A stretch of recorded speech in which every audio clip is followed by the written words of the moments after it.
And still making their way into Nationals Park through the center field gate. Had some decent crowds first two games of this series despite the heat. Got to stay hydrated on the field and in the stands.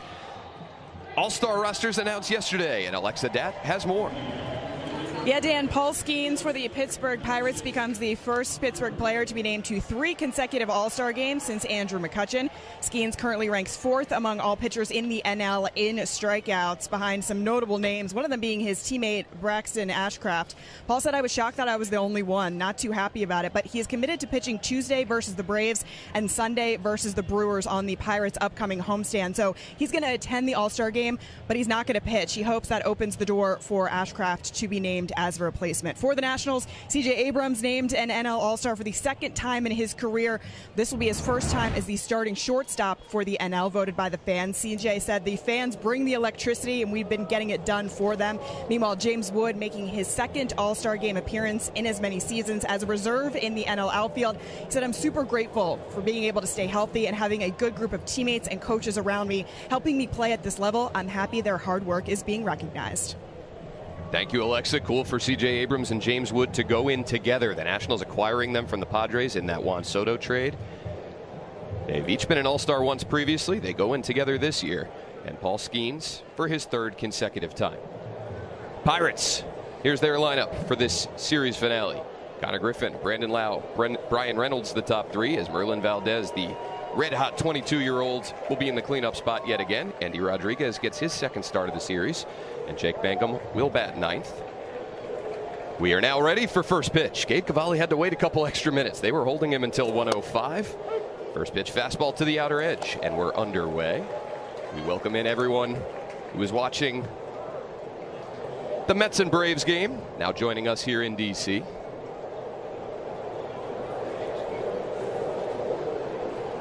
Two blowout games, the first 2 games of this series so far. Nationals winning 9-5 on Friday. 7-1, Pirates taking game 2.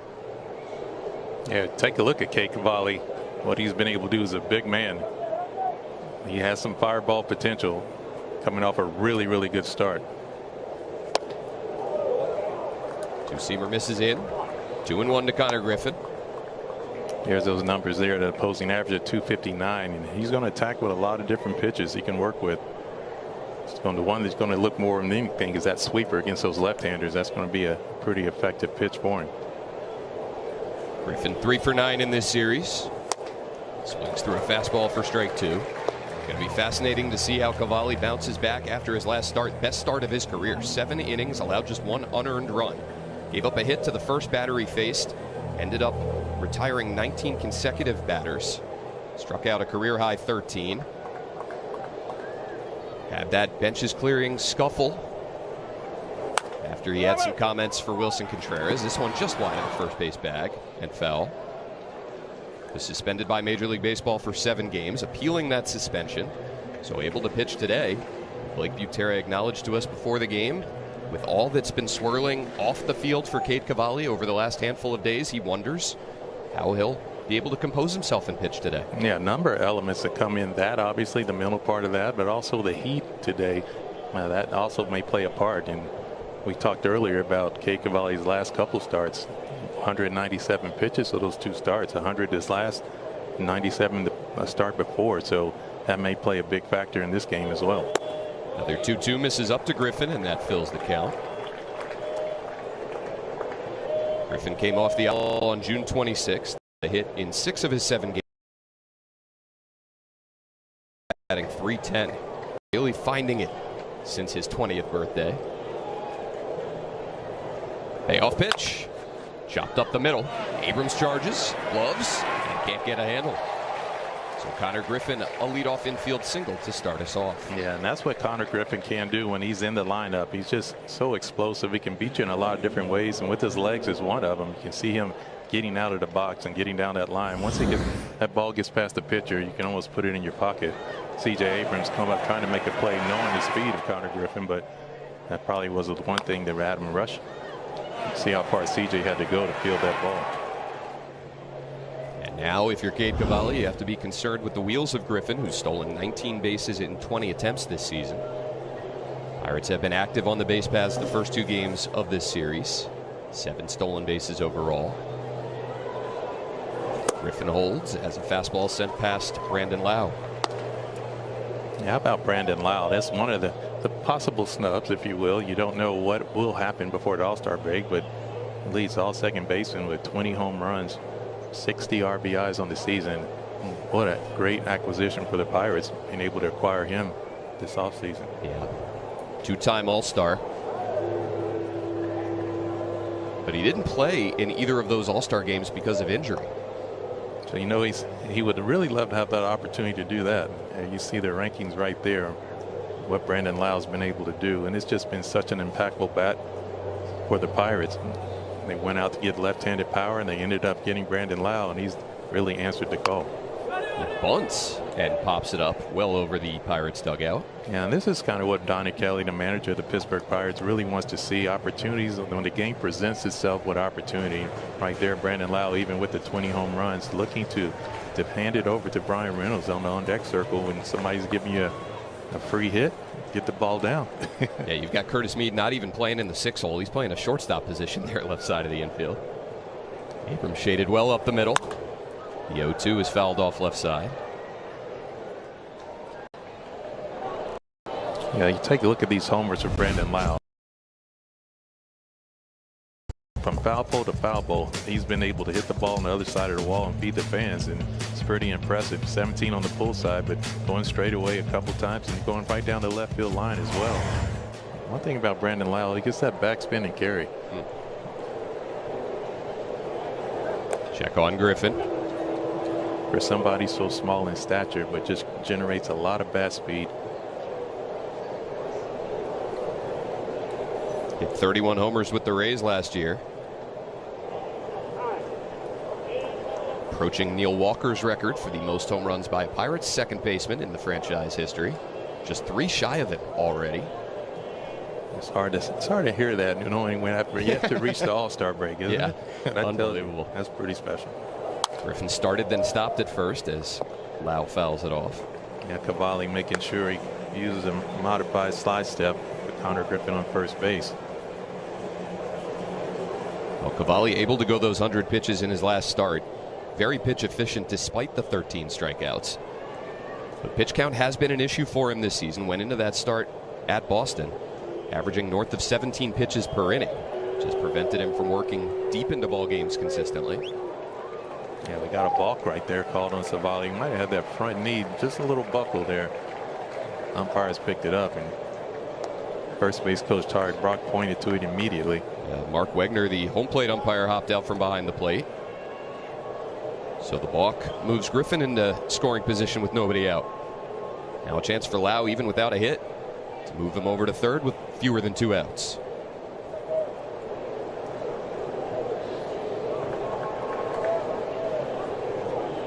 Another 0-2 offering.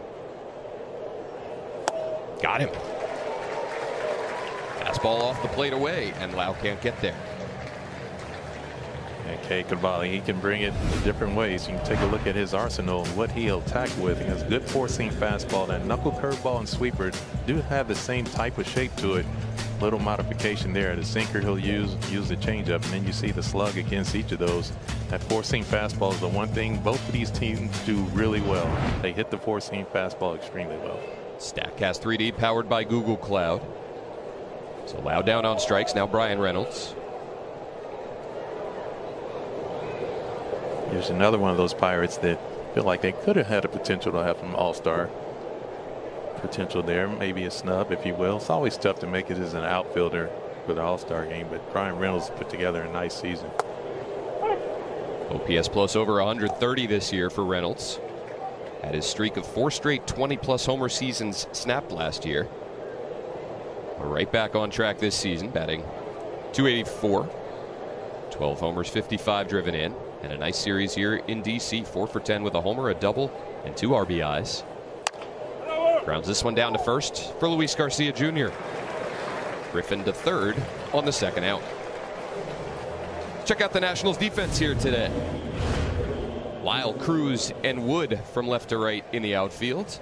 Mead and Abrams left side of the infield. Bibas and Garcia on the right. Keibert Ruiz back behind the plate. He's having a career breakout this year, offensively and defensively. That's pretty special. And here's a youngster, a 22-year-old. That's Marlon Valdez. He just came up and made himself one of those impact players here in Pittsburgh just of recent. Unbelievable what this guy's done. All the talk, deservedly so, about Connor Griffin. He gets called up first week of the season, and then a couple months later, you get the magician as Marlon Valdez. Yes, and one of the things he's been able to do is you take a look at those numbers, but those 4 home runs, 4 consecutive games that he hit a home run, and it's been the youngest since modern times, right? I mean, we look at a guy like that to come up and do something of that nature and continue to put together quality at bats and pick up RBIs. Fouls that one off the mask of Ruiz, who's dealt with concussion issues in the past. Man, that's a tough one. Between the heat and balls that go off your face mask like that. He had 2 stints on the concussion IL last year, ended his season. And those foul tips off the mask have been accumulating over the last couple weeks. Yeah, that's when I realized there are 8 other positions in baseball. Yeah, get me anywhere I'll else, gladly please. play any of those. There's Drew Millis, the Nationals' other catcher. 0-2 on Valdez. This is away. Yeah, going back to Valdez, just what he's able to do. You see his numbers even currently right now. They're sitting at 333, but most importantly, that 1096 OPS has just been unbelievable. 6 home runs and 17 RBIs, 60 at bats. That's it, and that's how much he's been able to do from the run production side. Chases the breaking ball. So Cade Cavalli allows a leadoff single, balks him to second, and then shuts the door. Strikeouts of Lau and Valdez to post a 0, top 1.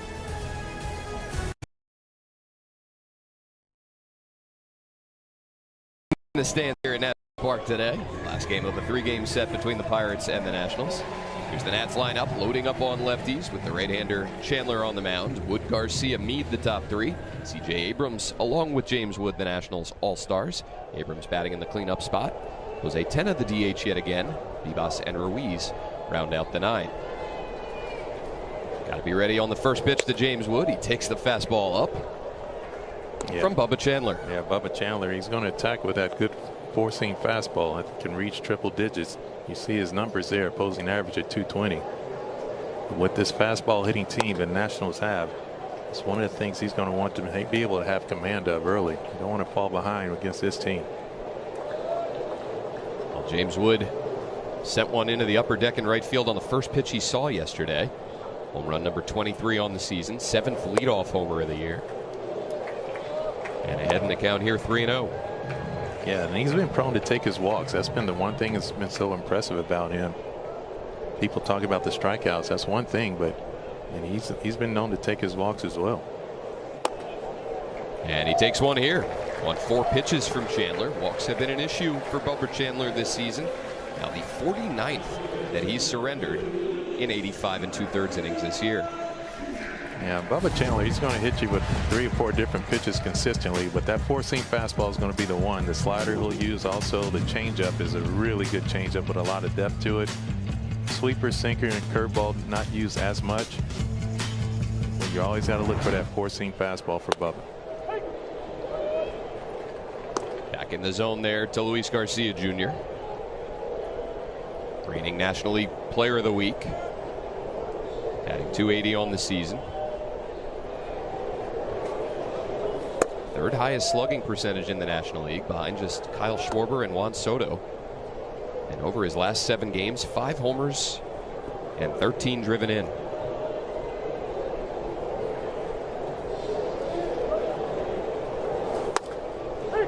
Fastball at the knees.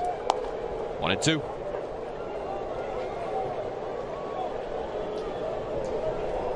Mark Wegner behind the plate, the crew chief. He has the balls and strikes. Carlos Torres, Nate Tomlinson, and Bruce Treckman from first to third. Garcia popping one up left side. It's the third baseman Nick Gonzalez for the first out. Check out the Pirates defense today. Callahan, Mangum, and Valdez in the outfield. Nick Gonzalez, Connor Griffin left side. Brandon Lau, Ryan O'Hearn right side of the infield with Andy Rodriguez behind the plate for the second time in this series. First pitch heater in there to Curtis Mead. Native of Adelaide, Australia.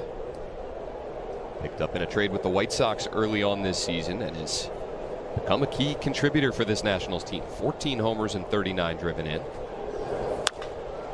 Sends one to center field. Mangum back on it. For the second out.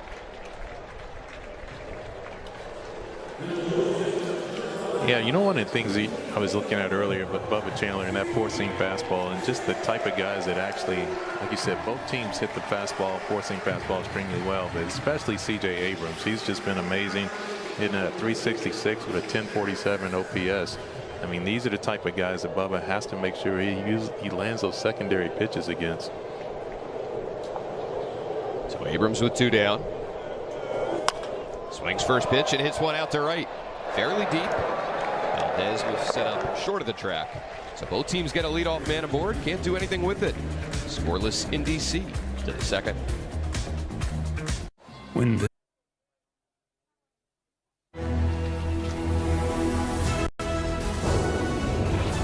Welcome to Star Spangled Saturday on Peacock, presented by Ford. Well, it looks beautiful on the Anacostia today. It probably doesn't feel so great. It is scalding hot here in D.C. Temperatures near 100 every day of this series. Kevin, down there on field level, I'm sure it feels more like 115. It definitely does. I mean, that's the one thing you see natural grass and you think, oh, well, it couldn't be that hot down there. The guys beg to differ. Yeah. Those light gray jerseys turn to dark gray real quick. Watch the transformation. Top two, Ryan O'Hearn leading it off. Nick Gonzalez and Andy Rodriguez behind him. Another one of those Pirate acquisitions. They actually signed Ryan O'Hearn to a 2-year deal as well. He's been a big pickup. Another left-handed pop, run-producing impact ball player. It's been fun to watch him compete as well for these Pirates. 283. OPS just a tick shy of 800. Swings through the fastball and it's 1-2.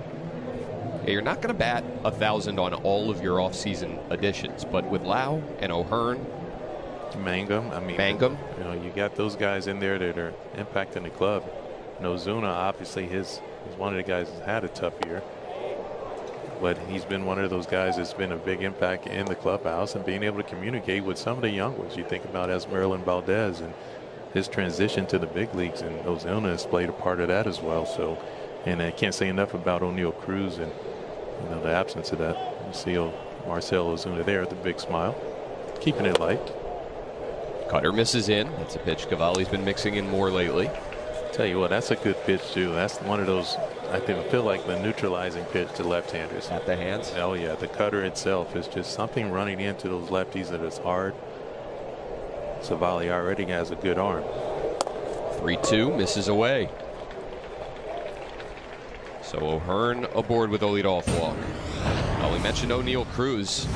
He's having such a nice start to the season, Kevin. 14 homers, 44 driven in, 21 stolen bases in 64 games, and slides into home and suffers 2 fractures in his left hand. Yes, very unfortunate for the Pirates, and that was a tough one. He knew right when it happened something was not right, but as we mentioned before, injuries aren't part of the game, but when you have guys that can fill in, and that goes to Esmeralda Valdez, the depth, not accustomed to having depth come up and impact the way it has. And so the Pirates done a nice job of being able to create that opportunity for these guys to come up and shine, and they're stepping into it. Here's Nick Gonzalez, who's had a really nice season, batting .307. Former number 7 overall pick back in 2020, played at New Mexico State. Fouls that one off right side, 0-2.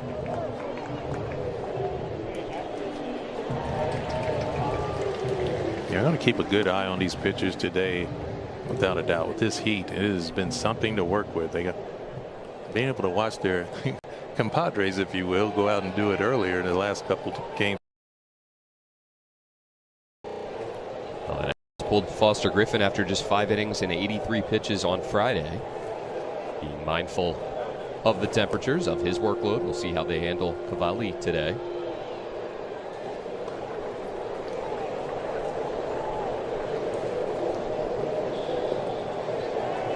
Gonzalez having a really nice road trip for Pittsburgh. 10 for 23, a homer and 5 driven in.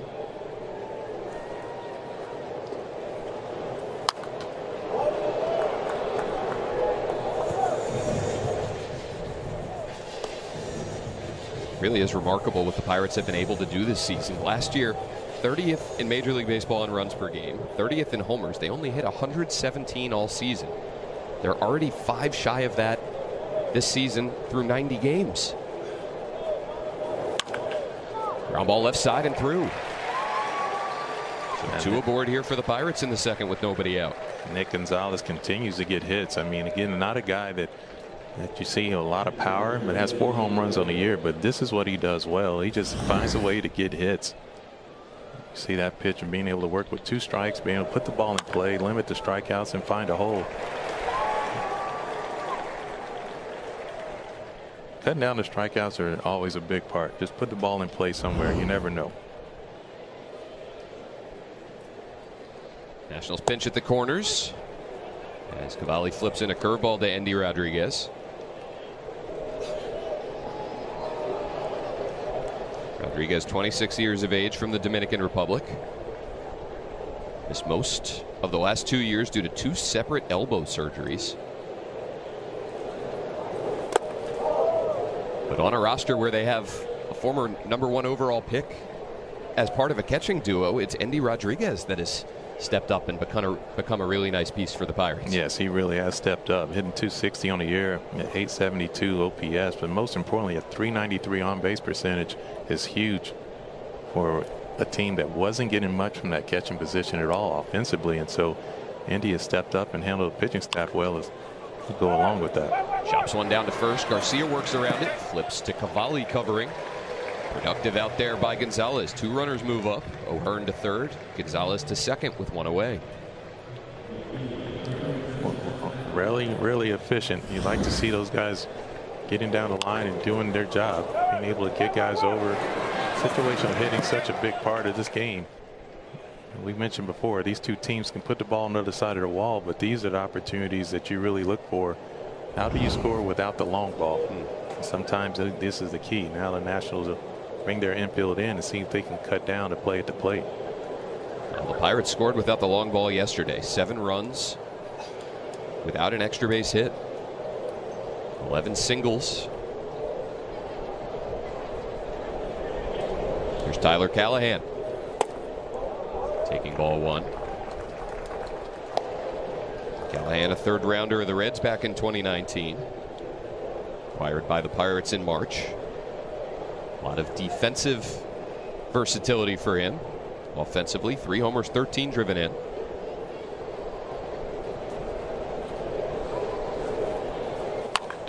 Ground ball and through. Garcia couldn't get there right side. That'll bring in 2 Pirates runs. O'Hearn and Gonzalez both come in, and Tyler Callahan puts the Pirates on top here in the second. Yeah, nice execution. Endy Rodriguez in the ball to the right side, getting guys moved up, 2nd and 3rd, and Tyler Callahan comes through with a big base hit. It looks like a breaking ball that's elevated out over the plate by Cavalli. You can see that elevated breaking ball.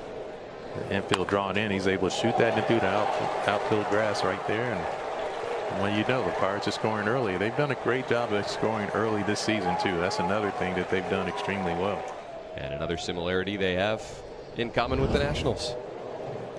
We can't get 2 more teams more mirror image than these 2 teams. It's crazy. It is amazing how much alike they are. Both of these teams trying to work their way back to October. It's been a little while for the Pirates. Last in the postseason in 2015. Nationals, it was that World Series season in 2019, and then they have yet to find October since, and Cavalli throws this one into the runner and down the line. Callahan will turn for 3rd. It's going to be a 2-base error on Cade Cavalli. That pickoff attempt on Griffin in the 1st inning, in which he was called for a balk, was into the runner, off the mark a little bit. This one way wild. Yeah, those unforced errors, these are the things you don't want to give those extra 90 feet. This time 180 feet with Tyler Callahan being able to advance 2 bases. See him get up, and he knew right when he had a chance to go first to third. These are opportunities where you have to get these runners home from third base. And you used to call those the free throws, Dan.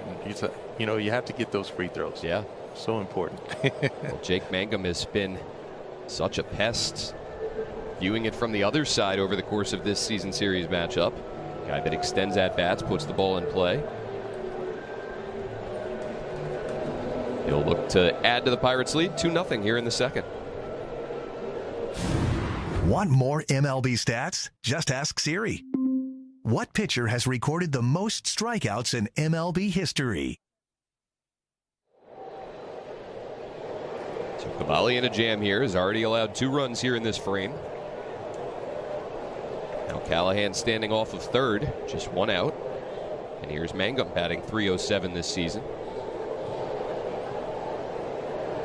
Infield in again for Washington.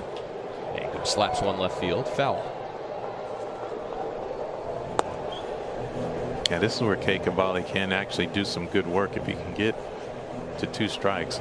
Jake Mangum finds a way to put the ball in play a lot of times, but when he gets to 2 strikes, a lot of weak contact in the infield. With the infield drawn in, that will work for a benefit for the Nationals. Become the Pirates center fielder with O'Neal Cruz out, and he's going to drive in another run here. Couple ground balls that have split infielders, allowing 3 Pirates runs to score. Mangum picks up his 15th RBI of the season, and now it's 3-0. Yeah, another nice job of just going with the pitch. Situational hitting, fundamentals makes it happen. You see the 2-seam fastball down and away. Got it elevated more than he wanted to. Another ground ball through the infield and an RBI. Mangum now 3 for 9 in this series.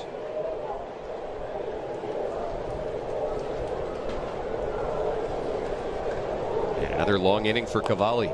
That's exactly what he did not want. We said before about the heat, obviously coming off those 2 last starts with the high pitch counts.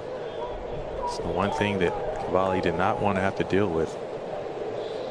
Pirates got 4 runs in the second inning yesterday. 3 so far here in the second today, as Griffin tried to drop down a bunt.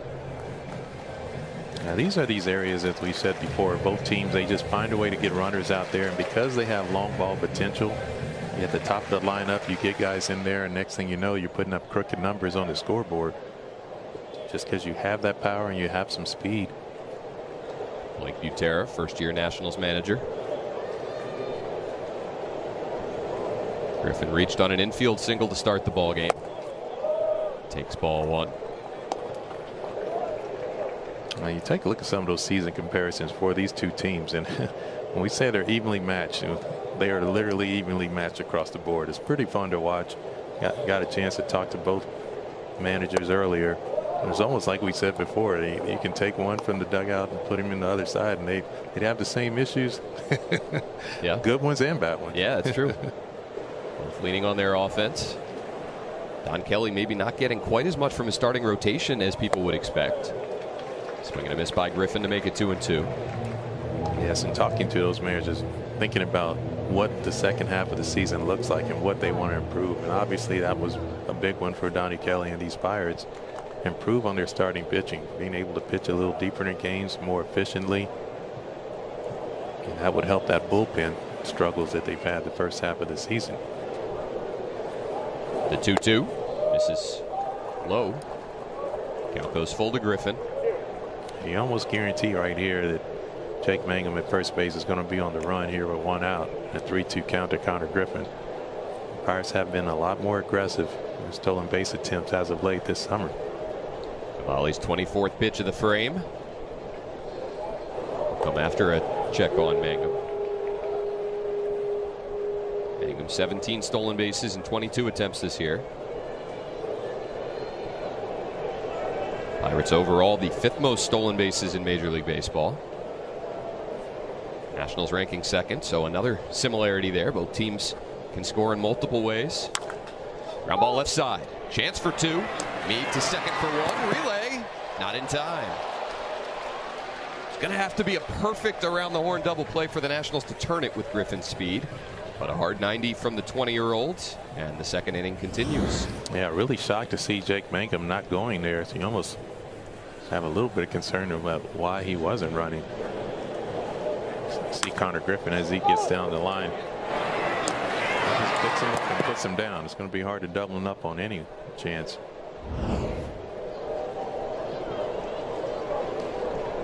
Two down now for Lau.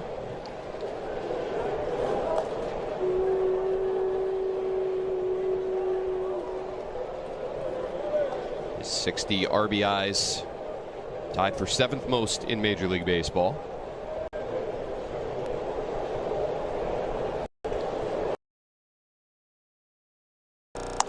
Ground ball back to Cavalli. Fire to first. That'll end the top of the second inning, but the Pirates get 3. They take an early 3-0 lead. MLB.tv. Score big on authentic gear at MLBshop.com. From official jerseys and memorabilia to hats and hoodies, we've got the season covered. Scan the QR code or visit MLBshop.com, the official source for your favorite team gear. Pirates get 3 in the top half of the second. To the home half we go. Bad day to be a hot dog. Those hats, they gave those away here a few homestands ago, part of a giveaway. People were obsessed with those hats. Why wouldn't you be? This is an off-brand one. He was unable to get the official team one. Had to go to the internet. Fouled off left side off the bat of Dale and Lyle. 2-1.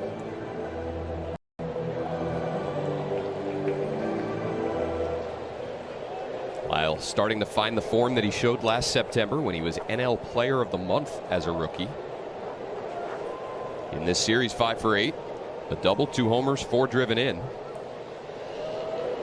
Yeah, I got a chance to watch him play last year, and I was super impressed with his ability. And then even this year, 33 extra base hits on the season. And what he was able to do Friday night, it was straightaway center field, line drive, virtually a home run. Be able to hit a couple of those in the game. That's when you know you're feeling good. Double digits on the year with 10 homers. Grounds this one down to second for Lau. Yeah, just such a young, talented team, and like I said, that outfield is, they can cover some ground, they can score. I mean, they can run, they can do all of it. And so when you see these guys, you can almost see it last year when we came in here and watched the Nationals. It's like, boy, these guys are going to be really good. Didn't know it was going to happen that quick. I don't think many people either around or in this organization did. Lyle out to, or rather Dylan Cruz out to shallow center. In to make the play is Mangum, and a quick 2 outs here for Chandler. Issued that leadoff walk to Wood to begin the game. 5 straight retired since. And if you're the Pirates, you can't ask for anything better than Bubba Chandler being efficient. It's one of the things that he's wanted to be able to do, and he's been doing a good job over the last 3 or 4 starts. He's filling up his zone with strikes. Especially on a hot day like this. Yeah. You definitely want your starting pitcher to go a little deeper if he can. Jose Tena with 2 down. He too picked up a homer on Friday night. Came into the season with 3 career big league homers, has 4 this season alone.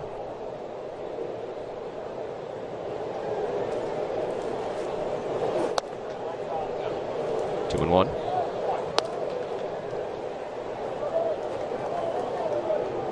Well, Chandler allowed 5 runs in his last start at Philly, but you were telling me earlier in the game he pitched way better than the stat line would indicate. Had a couple inherited runners come in after he left the ball game.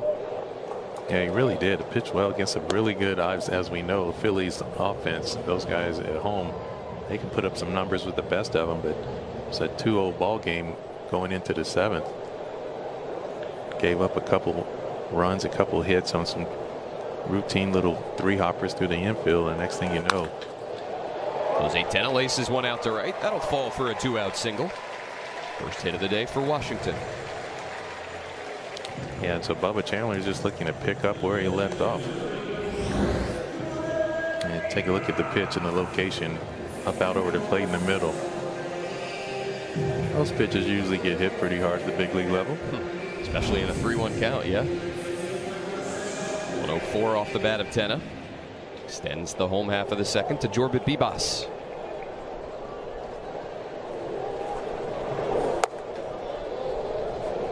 Prior to that start against the Phillies, Chandler had allowed 2 earned runs or fewer in his previous 4. So he's coming into his own. Tenna goes from first. Throw down by Rodriguez, right to the bag. Tag applied by Griffin, but safe is the call from Nate Tomlinson. So Jose Tenna, not a big base stealing threat. Only his 3rd of the season. Into second with 2 down. Yeah, you got to love the aggression for the Nationals with 2 outs, making sure they get a runner in scoring position and see what they can cut down with this league. And you see a nice dig by Connor Griffin. A little short hop by Andy Rodriguez, trying to keep the glove and put the tag on, but just misses him.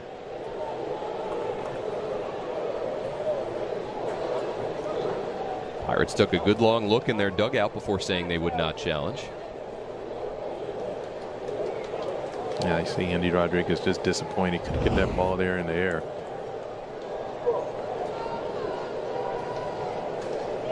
Stolen base number 93 for Washington this season.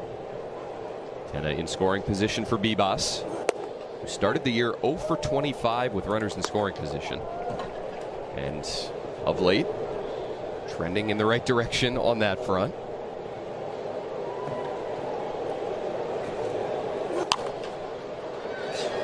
Foul, left field side. Yeah, anytime you can get any run production from the bottom third of your lineup for either one of these teams, it's going to be a big thing, especially when you have guys at the top of the lineup who can hit the ball on the other side of the wall. So important for this Nationals team to be able to do exactly that when you have a leadoff hitter like James Wood. A 2-2 to Bibas.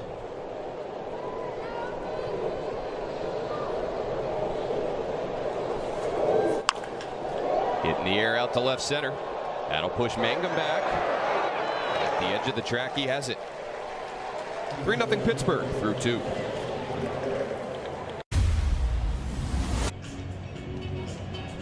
Welcome back to Nationals Park. Cade Cavalli taking the mound for the 3rd inning of work. Coming off one of the best starts of his major league career. Unfortunately involved in the benches clearing incident as well, for which he was suspended 7 games. He is currently in the appeals process, which allows him to make the start today. But Cade took accountability for his role. President of Baseball Operations for the Nationals, Paul Taboni, reiterated his support for Cade afterwards. He said, "This has obviously been a tough couple of days on Cade. I've been around a lot of people in this game in terms of character and value, and Cade is right there at the top. I'm proud of how he handled this situation. He learned from it, in large part because he's thoughtful, humble, and empathetic. Most importantly, anyone who knows Cade knows this. He really cares about being a good person." Paul said, "My wife and I are raising 4 young boys, and when we think about the value we want to instill in them, I think a lot about Cade. He's a tremendous person who cares deeply about others and is a leader in our community and our clubhouse." Dan? Thank you, Alexa. Yeah, it's been a hard last handful of days for Cade Cavalli. Yeah, when you think about that, I think more than anything, it's just accountability obviously always jumps out. I mean, all baseball players have it. They all compete. And, you know, you'd love to see him be able to bounce back from that more than anything, because it was a tremendous start he had there in Boston. Reynolds shoots one out to right center. Dylan Cruz back on it near the wall, and it's out of here. Ryan Reynolds launches his 13th home run of the season. And the Pirates have gotten to Cade Cavalli the last couple innings. 3 in the second, and now 1 here in the 4th to make it 4-0. Yeah, Brian Reynolds has just had an amazing first start of the half of the season. He's just been able to do some great things, get back to the form he's got accustomed to being in that Pirate uniform. See a line drive home run straightaway center. Ultimately, look at the location of the pitch, though. Thigh high in the middle. Brian Reynolds with a good swing, and he's had a ton of those good swings. We said before, one of those potential all-star candidates coming into this weekend, but just found out he was not one that's going to participate. Yeah. 2 home runs in this series for Reynolds. I'm sure for him at times the last handful of years it's felt like there hasn't been a whole lot around him in the lineup, and there's been a lot of pressure on him to drive this Pirates team offensively. That's well said. I think both him and O'Neal Cruz have felt that pressure of being the offensive producers for this ball club. And that's why, the offseason was such a big deal. The general manager, Ben Cherington, and a lot of guys came together and put together a really good offensive squad that was left-handed power heavy. And that really helped out these guys a ton. Valdez fouls off a breaking ball. 1-2. I mean, you look at the way that the Pirates lineup is situated here today. They've got a righty in Griffin leading it off, a lefty in Lau, switch hitter in Reynolds, a righty in Valdez, a lefty in O'Hearn. Just makes it so tough for opposing managers to match up late in the ballgame. Yeah, it really does. And then you add Jake Mangum, who switch hits towards the end of the third, the bottom third of your lineup, and then you have guys like that just do some really good work. As we said before, the importance of being able to score different ways. That bottom third of the lineup, get on base, hit and run, steal bases. Those are the type of things that both of these clubs can benefit from. Dan Kolko, Kevin Young, Alexa Datt here with you in D.C. Third game of a 3-game series, Nationals and Pirates.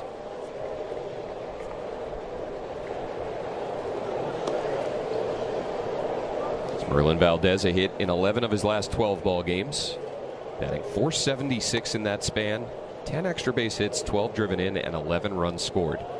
That is a stat sheet stuffer. It is. I think those jerseys are starting to turn dark gray now, Dan. It didn't take long. We should do a video breakdown from inning to inning. We were talking before the game. I mean, it's brutally hot up here, and we're in the shade with fans at our feet. I cannot imagine the work that is done before games, during games, to keep these players hydrated and make sure that they're able to compete at a high level and stay physically fit as much as possible. Yes, your hydration has to start the night before. Valdez went too far. Tag applied by Ruiz, and Cavalli has his first out in the third.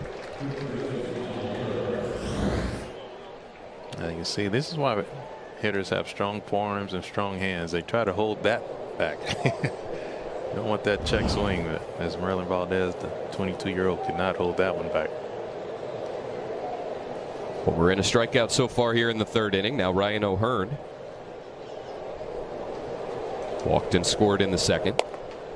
Take strike one from Cavalli.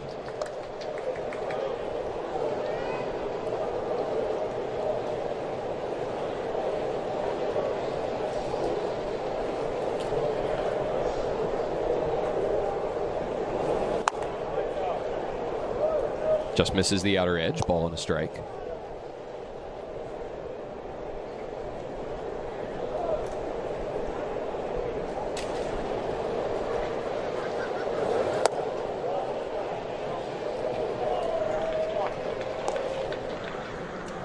And already the Nationals bullpen working. It's a guy ready for his major league debut if he appears in the game. Eddie Jean. Originally signed by the Nationals as an international free agent, traded to the Pirates in the Josh Bell deal, and then re-signed by the Nats as a minor league free agent. Called up earlier today. So this a nice opportunity for him if he enters this game against the team that he spent a handful of years with in the minor league system. Yes, he really is. Got to see a lot of smiling faces on the other side. Had a former manager over there, Miguel Perez, and some other former teammates even. Flashed out to left by O'Hearn. Yeah, he's been nicknamed the professional now, Ryan O'Hearn, just because the way he goes about his at-bats is very professional. He'll do exactly that. This is not good. We saw the body language earlier. Yeah, Blake Butera and Dale Gilbert, the Nationals head athletic trainer, out to the mound now to check on Cavalli.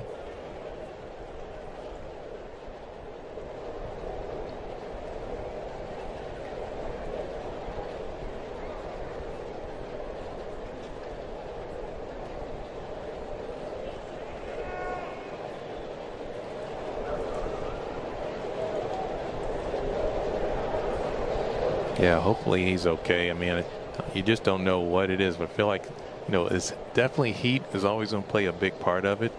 But you can just tell by his body language the first couple of innings that It's like you're trying to move a little slower, more methodical. We don't know if it's, see if we can see anything here. A little shake of the arm there.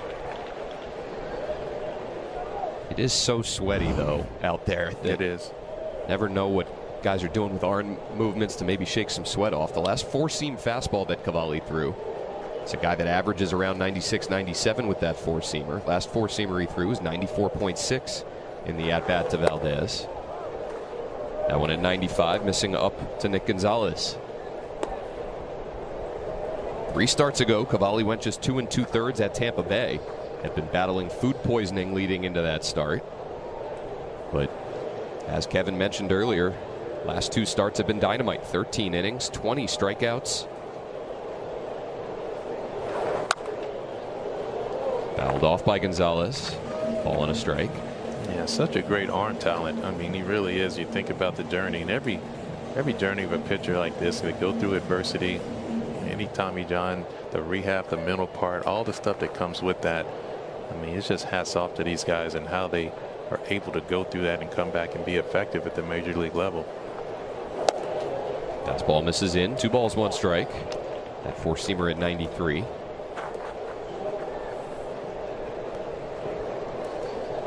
Cavalli's 19th start of the season. Entered the year with just 11 major league starts under his belt. Missed the entire 2023 season due to Tommy John rehab. Had some bumps in that rehab in 2024. Did not allow him to reach the majors. 10 starts last year, pitched to a 4.25 ERA, and was named the Nationals opening day starter out of spring training. Yeah, Dan, I think this is just heat more than anything. I think he's just running hot. This is down and away with the curveball. That one spiked. 3-1. Yeah, you can just tell by the body language of a player a lot of times, especially a pitcher, because they control the game. They control the pace. So be curious to see how they work through this.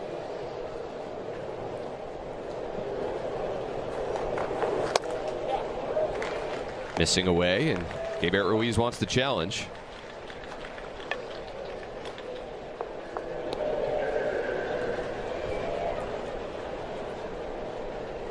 Bear looks up at the big board at Nationals Park, showing ball 4. Incredibly close. You can't get much closer than that. Matter of fact, you can't get closer than that. Yeah. Bear can't believe it. So a walk worked by Gonzalez, his second time aboard today. Puts 2 on with 1 out for Endy Rodriguez, and that's going to be it for Cade Cavalli. Yeah, I'd be curious to see really what it was, but I just feel like it's just the heat got to him. It's a tough little run right here. So coming off the best start of his major league career, Cade Cavalli will exit in the 3rd inning here today. Gets just 7 outs. Pirates lead 4-0. Here comes a big league debut for Eddie Jean. Here at Nationals Park, big league debut for Eddie Jean, and he takes the bullpen card in. Crowd loved it. And here comes the big right-hander. Still just 25 years of age. Nationals signed him as a 17-year-old out of the Dominican Republic. Traded him a couple years later to the Pirates in the Josh Bell deal. Made his way up to AAA with Pittsburgh last year, but never cracked the majors. Re-signed by the Nationals as a minor league free agent this offseason, and here he is in the big leagues wearing a curly W. Faces Endy Rodriguez. Change up in there for strike 1.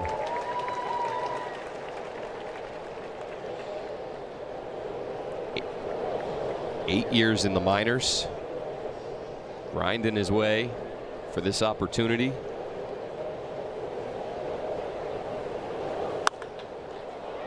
Fly ball out to right. Wood backs up a few steps. Now in. Tagging at second, but not advancing is O'Hearn. And there's 2 down.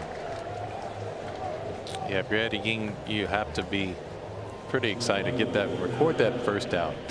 Just to allow your chest and everything to lighten up. You see his numbers and what he's been able to do. And that Josh Bell trade, that was such a big one. Josh Bell, such an intricate part for the Pittsburgh Pirates, one of those guys that came up through the system.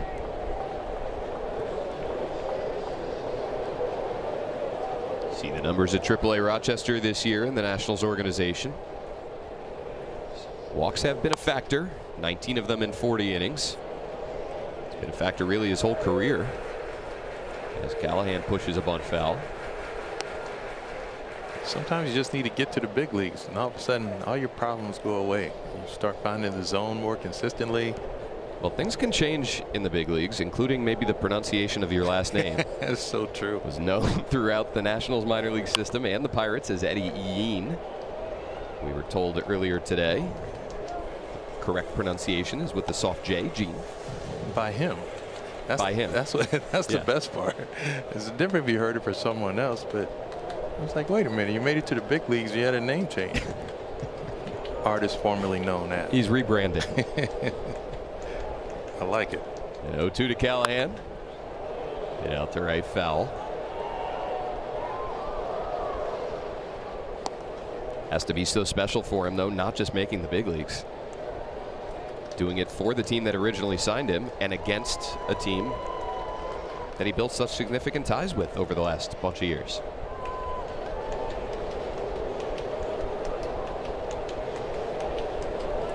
Another 2-strike offering. Got him. First major league strikeout for Eddie Jean. But it comes after the Pirates add on another on a Brian Reynolds homer. Yeah, Brian Reynolds continues to do good things. They're leading it out. The Pirates adding some insurance for the solo home run.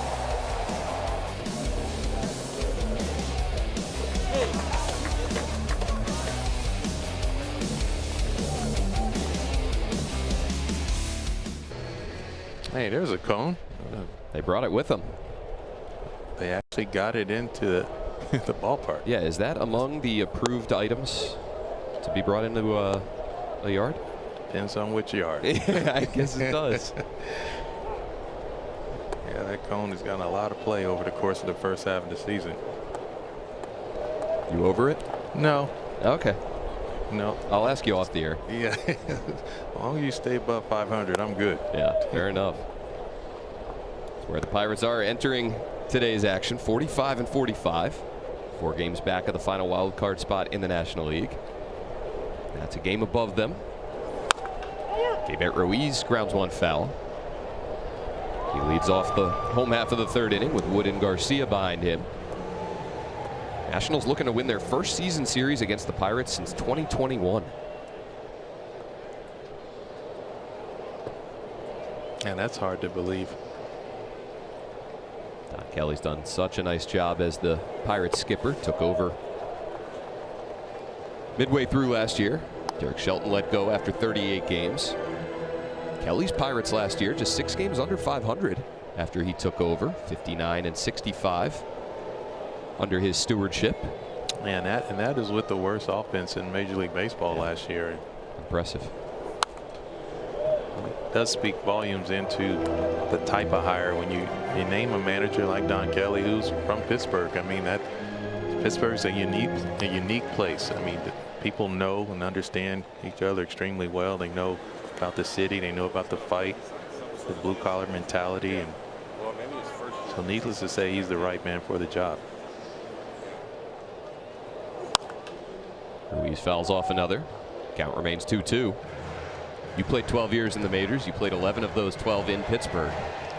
How significant in your mind is it for a manager, for a president of baseball operations, to understand the city in which his team plays? Yeah, foremost.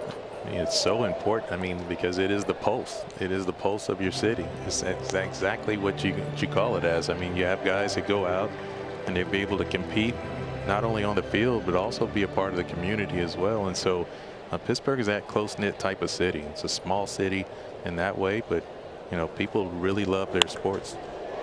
Gabriel Ruiz, a hot shot up the middle, past the diving Griffin, and a leadoff single for the Nats here. Bottom 3. Gabriel aboard for James Wood. Yeah, so important, as we mentioned before, that bottom third of the lineup, being able to get on base and turn that lineup over You can turn it over to James Wood. Obviously, that's a big difference. He's a difference maker with the bat.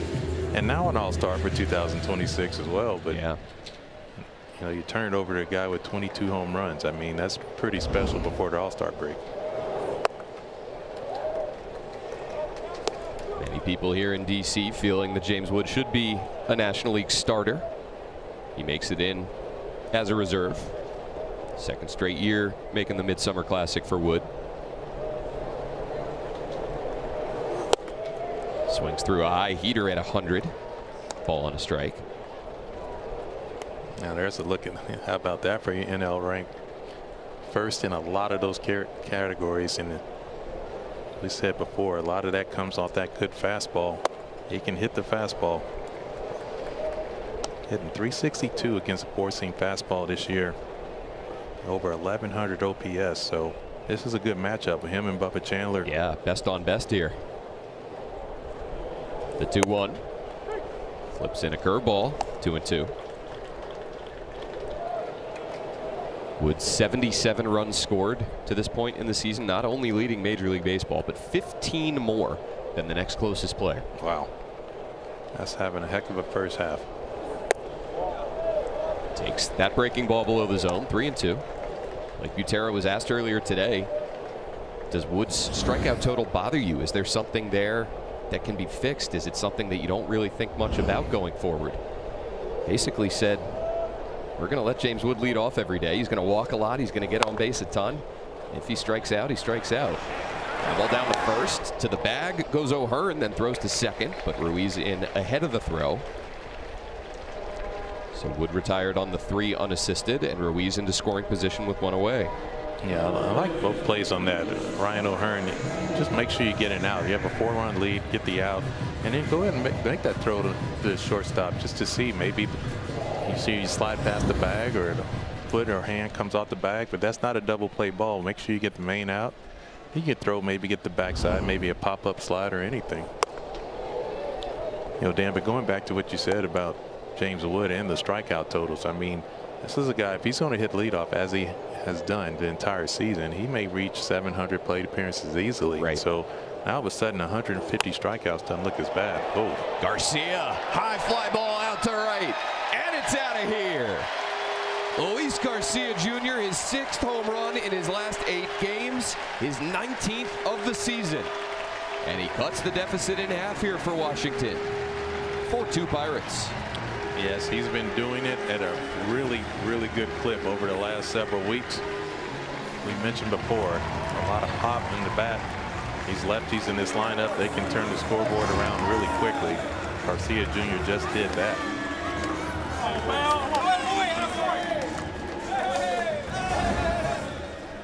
Now you see the elevated breaking ball right in the middle of the plate. Garcia Jr. knew it exactly right off the bat. So it's 6 homers in his last 8 games. 10 homers in his last 15 games. Wait, just say that one more time, just in case somebody. In his last 15. Oh boy, what a stretch.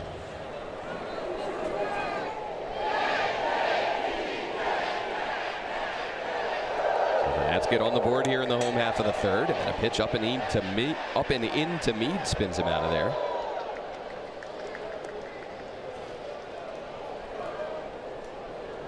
Luis Garcia Jr. Numbers that are probably worthy of being an all-star. You see now that 19, a career high for him after he hit 18 2 seasons ago. Like Butera saying earlier today, he maybe was a little late to the party. Started putting up all this offensive damage in the month of June, and by then the all-star votes had started rolling in. People have already made the bulk of their case. So maybe just a little too late for Louis on this huge offensive output. Yes, in a game of baseball, timing is everything. Unfortunately, that might have got him not to be at the All-Star game in Philly, but without a doubt, definitely a great benefit to this Nationals offense, catching fire like this.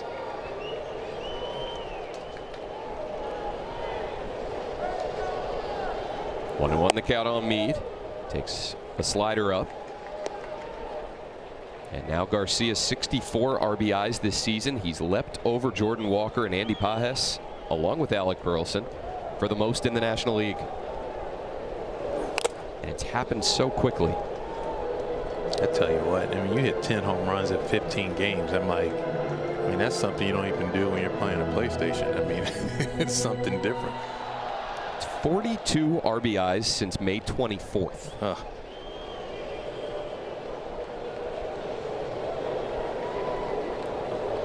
Foul ball off the mask of Mark Wegner, requiring a little check there from the crew chief. You always check that face mask after every contact.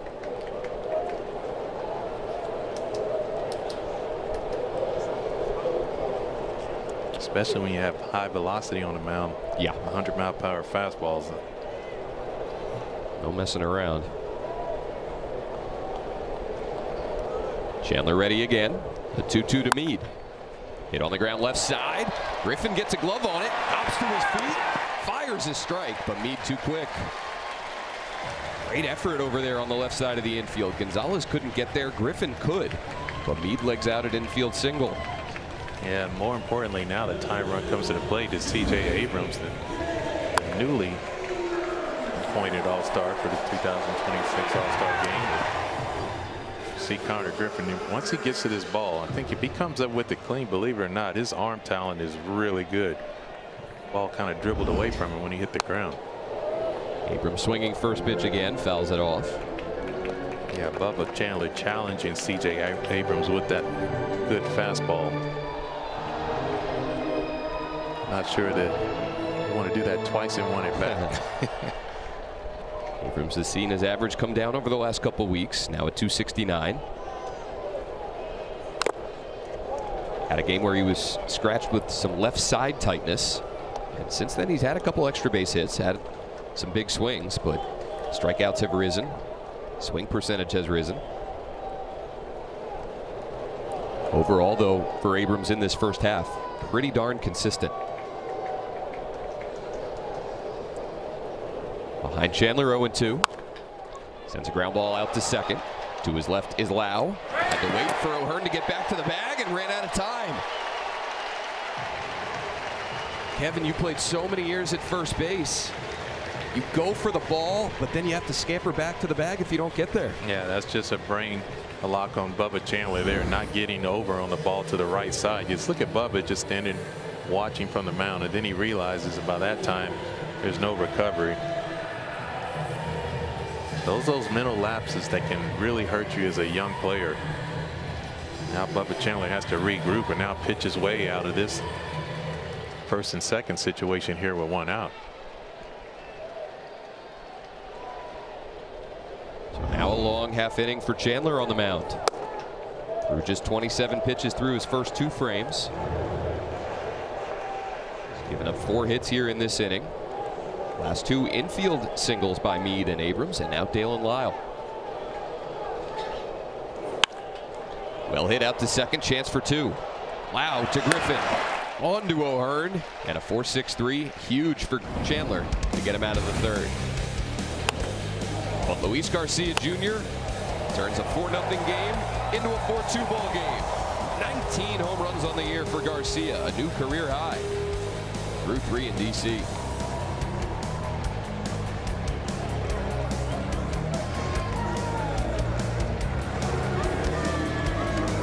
And totally true story about 2 minions who set out to make a movie and unwittingly unleash monsters onto the world. See Minions and Monsters, only in theaters now. Luis Garcia Jr., a 2-run homer, making it a 4-2 Pirates lead as we go to the middle innings. I tell you, in this heat, the movie theater may be a great spot to be in. Goodness. You know where to find me later on this afternoon. Minions and Monsters. Yeah, I'll check out some Minions and Monsters. I'll tell you, this weekend, the one thing I've been thinking about I wanted more than anything was a big bomb pop. Like a red, white, and blue bomb pop. Absolutely. Perfect any July 4th weekend. Hey, that's pretty close. It's a close second. It's going to end up all over the jersey, the chin, the cheeks.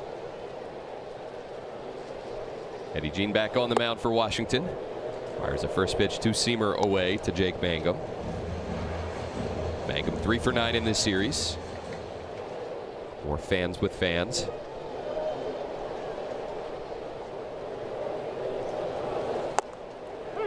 Both yesterday and today, I think we've had as many fans sitting in the shaded portions, the limited shaded portions of Nationals Park, as we have in all of the sun.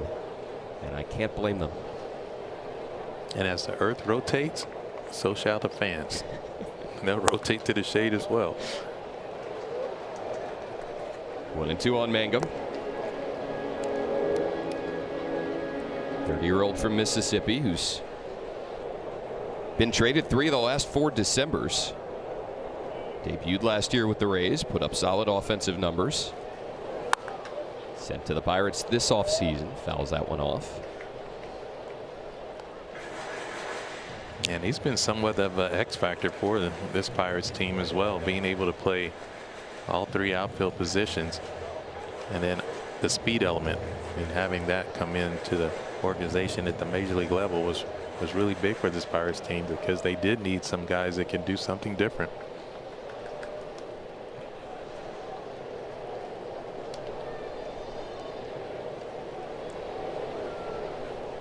Jean's 1-2, misses away.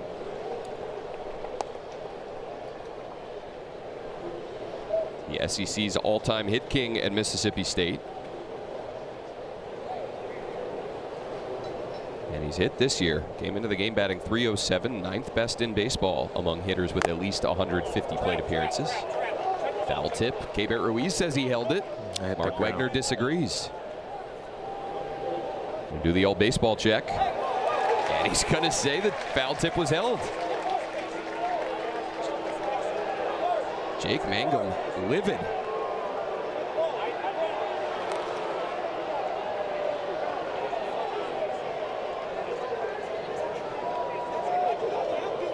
Don Kelly asking for help, saying, why don't you go talk to Bruce Dreckman down at third? Yeah. Donnie Kelly just negotiating. Got to get Jake out of there first, though, because he's wound tight.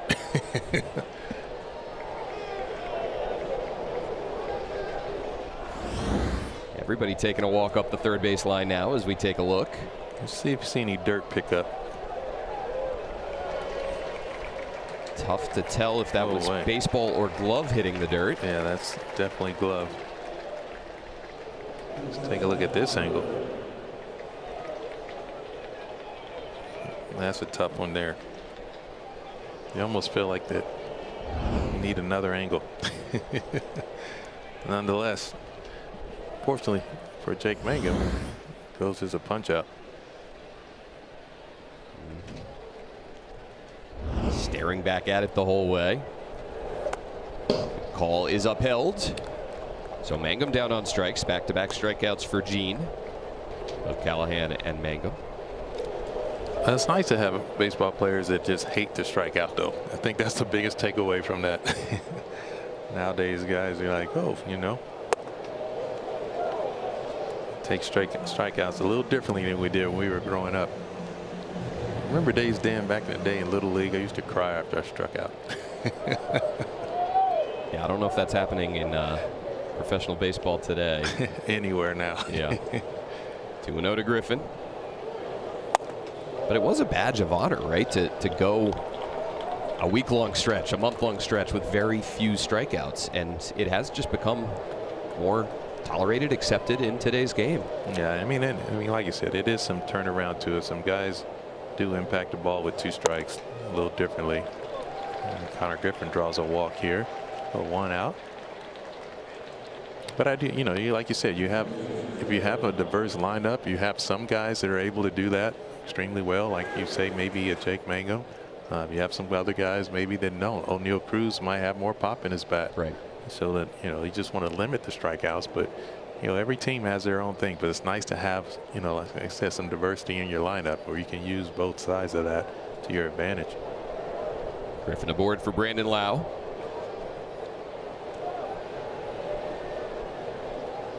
Yeah, that's a perfect example. Brandon Lau, he's a guy that definitely can put the ball on the other side of the wall, but he has high strikeout totals as well. Just don't want to have a string of those guys in the lineup, 2, 3, Right. and 4. Well, it kind of goes back to diversification in general, right? In a lineup, you want guys that can reach base. You want guys that can slug. You want guys that can walk. You want guys that maybe you're okay with them striking out a little bit more because they're going to air it out and try and hit a 3-run homer for you. Well, that's so good. I mean, and that's what we said. These teams are so equally matched, and for that reason, because you have very similarities. But the speed element is always the one that is hard to find. So when you can get guys that you add that to your lineup. Right on cue. Griffin takes off. Throw by Ruiz. Griffin in safely. Ah. Little toe drag swag right there by Connor Griffin, being able to hold that toe. 20th stolen base of the season for the 20-year-old. Just gets the top speed so quick. You see the tag on the backside down by the legs. Watch that left foot just hang on to that back.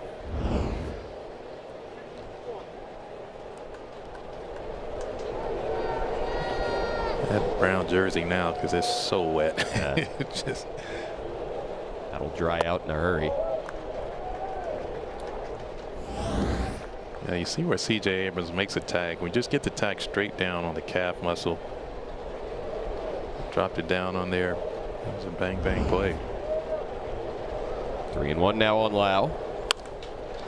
Ground ball over to Bibas. Circles around it and throws out Lau. Griffin to third on the second out.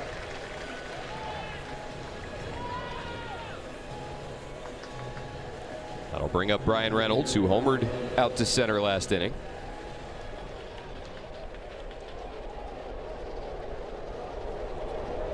Yeah, these are these at-bats where you really want, especially when you come with your middle relief, being able to come out and shut down, you know, the game. Those two out RBIs, you don't want any part of that. Another test for Bibas will charge. And softly throw out Reynolds. So Gene works into a jam, works out of it, and keeps it 4-2 Pittsburgh.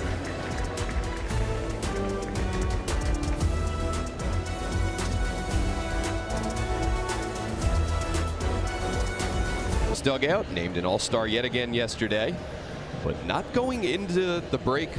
Certainly pitching his best. You see his numbers his first 9 starts of the year compared to the last 9. Yeah, it's been a little tough stretch for Paul Skeens the last few starts, as you can see there. But one of the things you do know, he is extremely talented. And that fastball is playing up and in.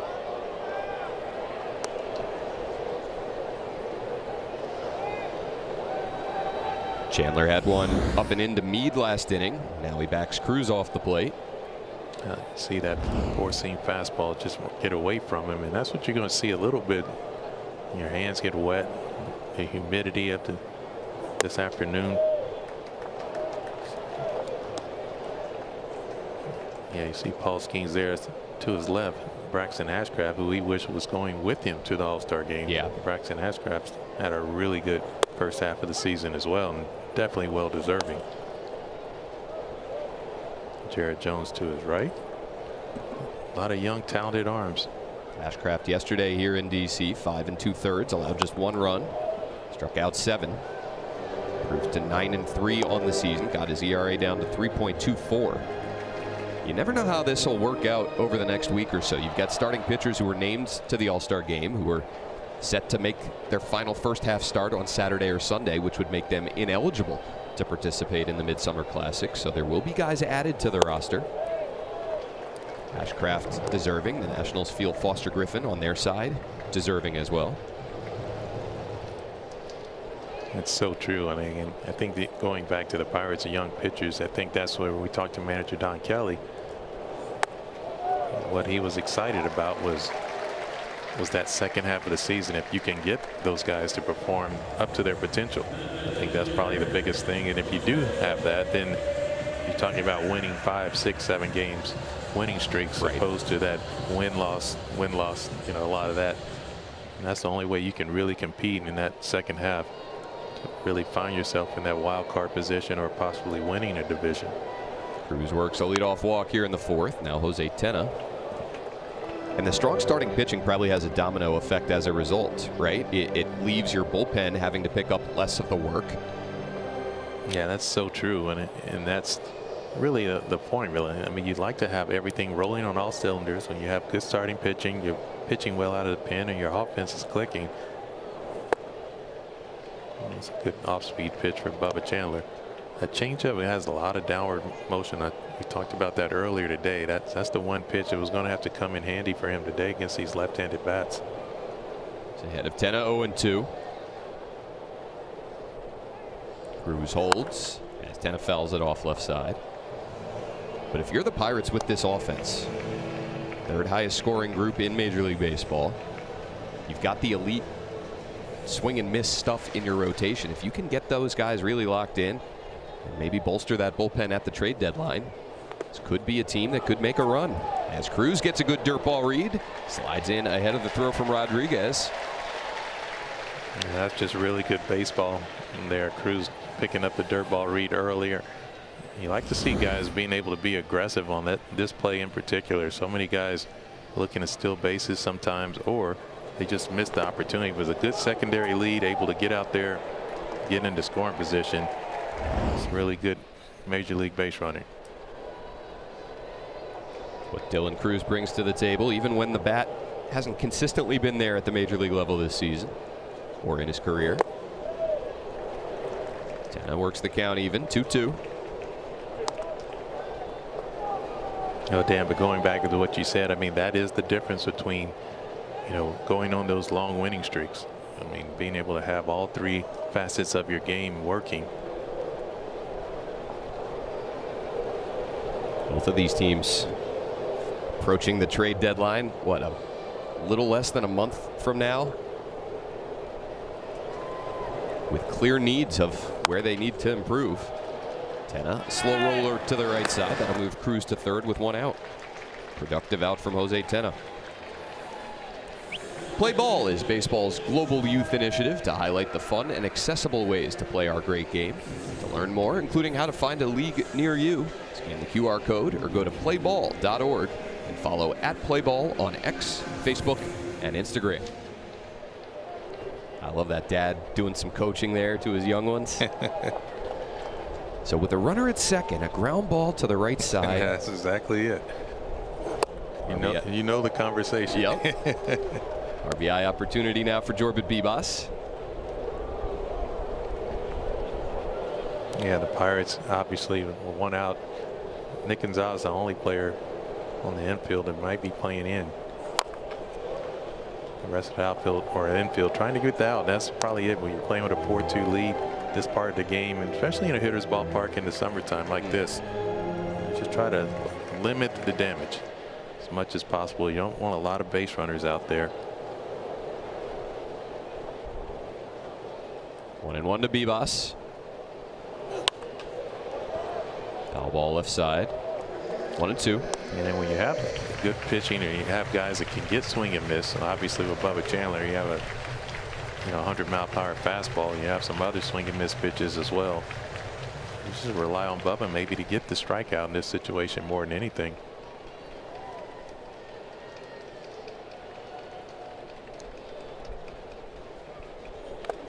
Bibas takes it down and in. Well done by Rodriguez, sliding to his right. Keep that in front of him. These catchers so often they're playing from a knee, but they do a good job of getting in position. You see that more and more than ever before. Playing down to one knee, but the ability to move. Ground ball down the first. That'll plate a run. Cruz to the plate. An RBI for Bibas on a 3 unassisted. Robert Bibas' 16th run driven in this season, and the Nats have scored 3 unanswered to make it 4-3. Yeah, the walk is always something that comes back to haunt you. You look at this game, you already had a couple walks from both pitchers on both sides, and they always come around to score in some form or fashion. But you give Dylan Cruz all the credit for that good dirt ball read and then highly executing situational hitting for the Nats. They just found a way to score again without the long ball. 2 away for Keibert Ruiz, who started the run scoring rally last inning. Fouls that one off his leg.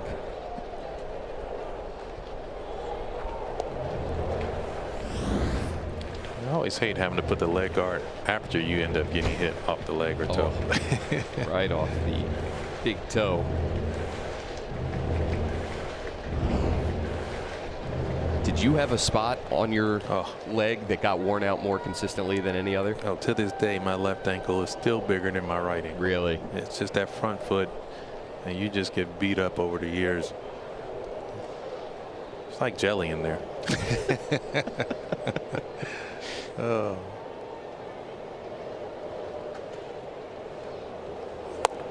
You guys certainly had your protective gear back then, but we did. Not like what you see nowadays. No, nowadays I'm like, is that catcher's equipment? It's like, what's he got on his leg? 1-1 to Ruiz. Pops one up left side. Griffin back on it. Now fighting the sun. Lays out and makes a sparkling diving catch. How good was that? Fighting off the sun. That's amazing. Connor Griffin, you see him lose it right there, but then that lunge at the end, what athleticism. That's Connor Griffin.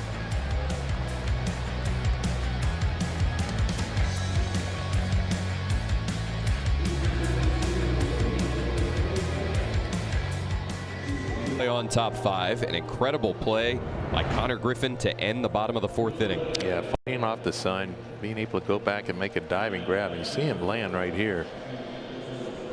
Like everything was good, but stood on the ground and sat there for a second. You see him looking at that finger in there, just making sure his wrist and fingers are all good. Hand is trembling a little bit there. That'd be a tough one there. Connor Griffin just coming back after that forearm strain. It'll be a tough blow if something does turn up. So Pirates up by 1. Eddie Jean. This is up to Esmeralyn Valdez.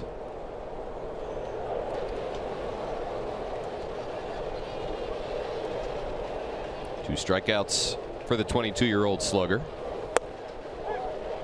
Top of the zone with the two-seamer, 1-1. Jean's already gotten 5 outs for the Nationals here today after Cade Cavalli went just 2 1/3 innings.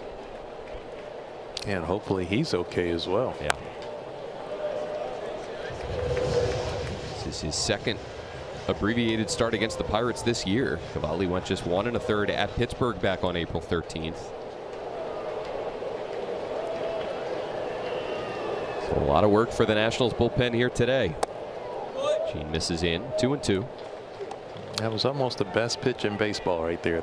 The old backup slider. That's the hardest pitch to hit.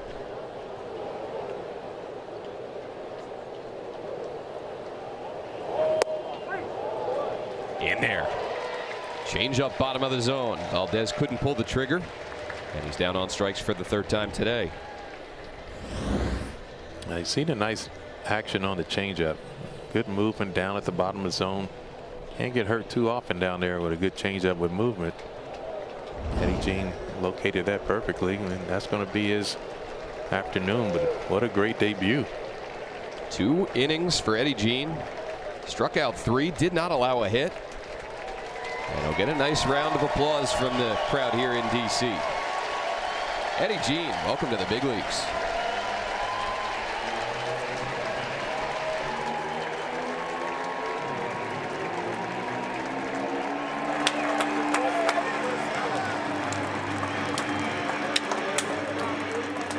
On NBC, Peacock, and NBC SN. Thrilled to be with you from Nationals Park. Dan Kolko, Kevin Young, Alexa Dat. Last game of a 3-game series here, Nationals and Pirates. Last game that they'll leave the patriotic bunting up for a little while. PJ Poulin comes out of the Nationals bullpen after Eddie Jean got the Nationals 6 outs. And now it's Poulin to face Ryan O'Hearn. Yeah, left on left matchup. Ryan O'Hearn's hit extremely well against left-handed pitching throughout the course of this season, and actually his career as well. And that's one of the things that with the Pirates they really wanted to have an everyday impact bat from that left side. You see Ryan O'Hearn's numbers overall. On base twice today with a walk and a single. Pulling in there with the sinker. 2-1. Pullen's been up and down between the big leagues and AAA Rochester this season. Pitching well lately, last 9 games, a 1.69 ERA. He's worked the count back even, 2-2. It's another thing so often that you have guys coming back in, as we said before, when you have bullpen issues that both teams do, you see a lot of traffic in between AAA and the big leagues because you're trying to find, some answers more than anything, and looking for those opportunities so you can stick. 3 balls, 2 strikes. Yeah, Blake Butera was talking about that with us earlier today. You got to cycle through guys, and you're going to give guys opportunities that they haven't had before in leverage situations. You don't have a lot of experienced options. Somebody's got to get those innings, those opportunities. Over but low, and a 1-out walk worked by Ryan O'Hearn. Check out these bullpens. Nationals and Pirates, both of them struggling this season. Did we tell you that they were very much alike? Yes. The similarities continue.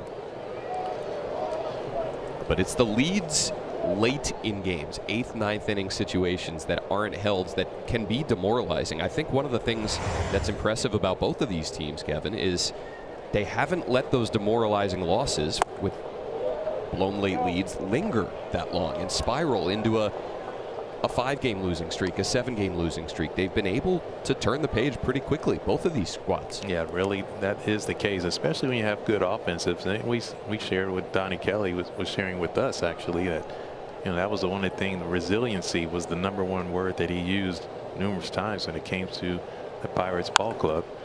Oh, Nick. Good piece of hitting there by Nick Gonzalez. Shoots one the opposite way. O'Hearn to second. Gonzalez now at first with 1 out. Tell you what, Nick Gonzalez is at a road trip that you just dream of as a baseball player. Just collecting as many hits as possible. He's just continued to find ways to hit the ball all over the field. We said a lot of times it's not about the power, it's just about the bat to ball. And Nick Gonzalez has that hit ability, if you will. Ryan O'Hearn looking to try to go first or third possibly, but decided not. Gonzalez aboard all 3 times today. 2 singles and a walk.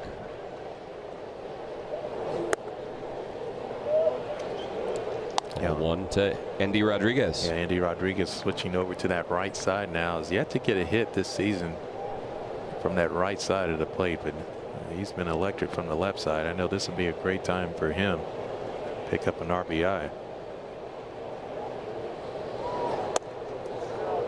Pullen having trouble finding the strike zone here. He's thrown 10 pitches, 7 of them out of the zone, and he's behind Rodriguez 2-0.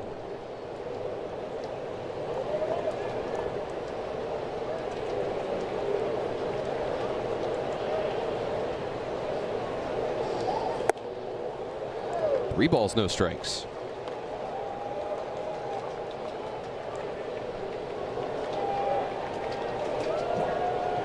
Yeah, the Pirates have struggled from that catching position, getting some type of offensive help. Andy Rodriguez has filled in very nicely this first half of the season.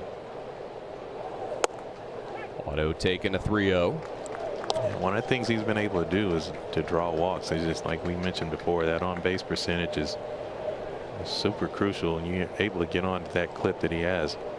393 on base percentage coming into today. Awaits a 3-1. Sends a fly ball out to right for Wood. Towards the line. He has it for the 2nd out. Tagging at second is O'Hearn. He'll move to third. So runners at the corners now for Tyler Callahan. And it looked like Donnie Kelly would deploy a pinch hitter, and it'll be Jared Triolo to pinch hit for Tyler Callahan. Right-handed Triolo has been having a nice road trip as well. So wheels turning here in the 5th inning.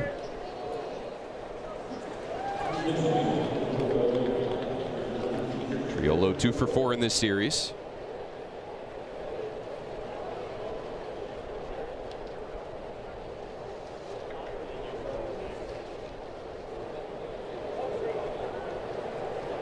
K-Bert Ruiz out to the mounds to game plan here along with P.J. Poulin. Pirates jumped out to a 4-0 lead. 3 runs in the second, 1 in the third on the Brian Reynolds solo homer. Nationals answered with 2 in the home half of the third inning on Luis Garcia Jr.'s 2-run blast. Added 1 in the fourth to make it a 4-3 ball game. Now the Pirates looking to answer.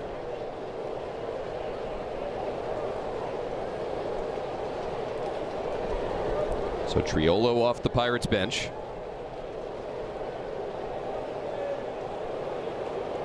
Runners at the corners with 2 down. Swinging first pitch and lining one out to right center. Cruz goes over, then in. And he makes the catch to Strand's 2 in the top of the 5th. James Wood ready to lead off for Washington. They've clawed back within 1. Looking to get even or take the lead.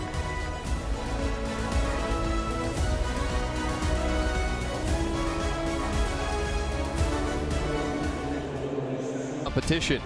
Don't miss an all-new America's Got Talent Tuesday on NBC and Peacock.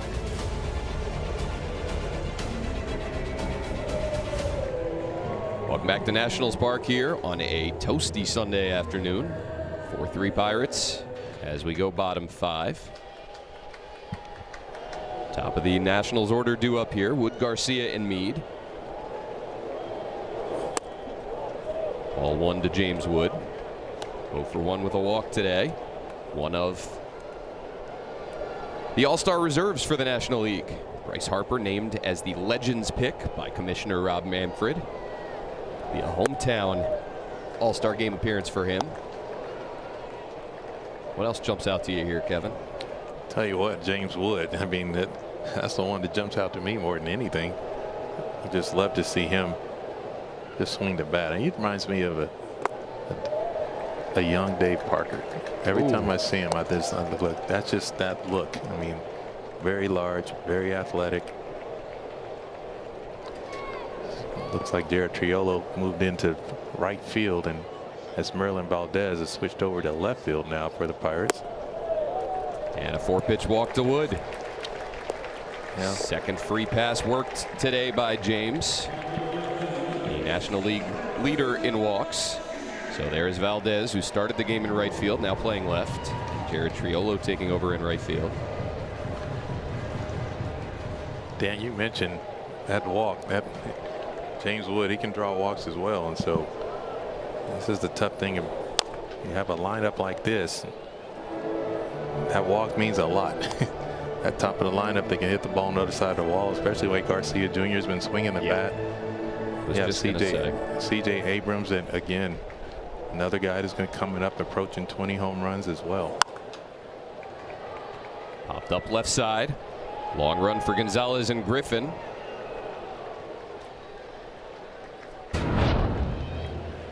You see the third inning and Garcia Jr. what he was able to do with an elevated breaking ball.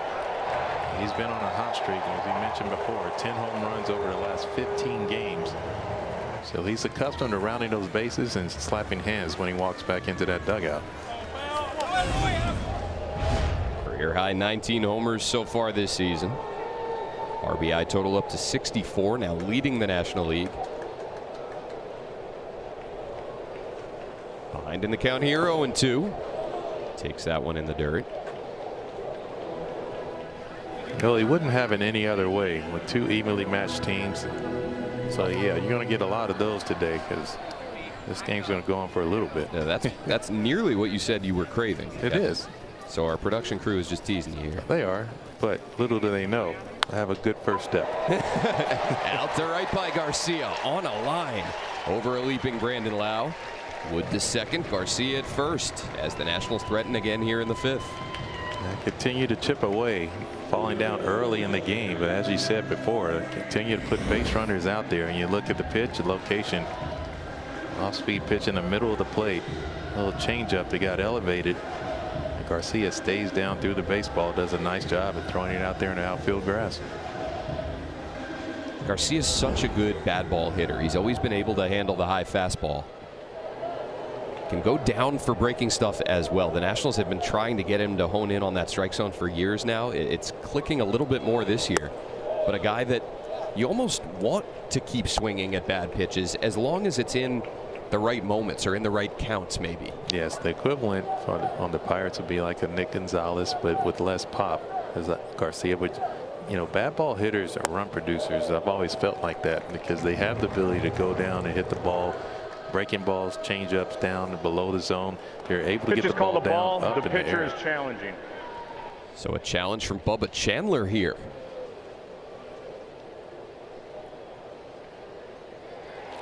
This is exactly why pitchers should never challenge. It's the emotions. It's the emotions that, I mean, and you have head movement too. I mean, the release point, a lot of times it's very hard to stay locked in and give yourself a real good note if a pitch is a ball or a strike.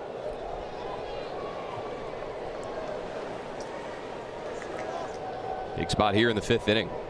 Nationals down by 1, 2 on, nobody out. And a 2-0 to Meade is in there for strike 1. Got CJ Abrams on deck, the left-handed slugger. And warming in the Pirates bullpen now, Mason Montgomery. Yeah, really early in the game to see Mason Montgomery, but this is one of those games you really want to win, and the leverage opportunity presents itself now. See if Bubba Chandler can get the ball on the ground.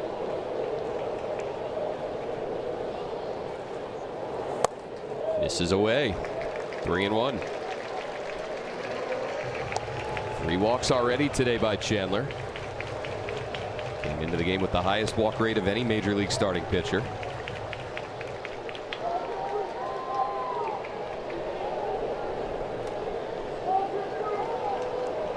A 3-1 to Meade.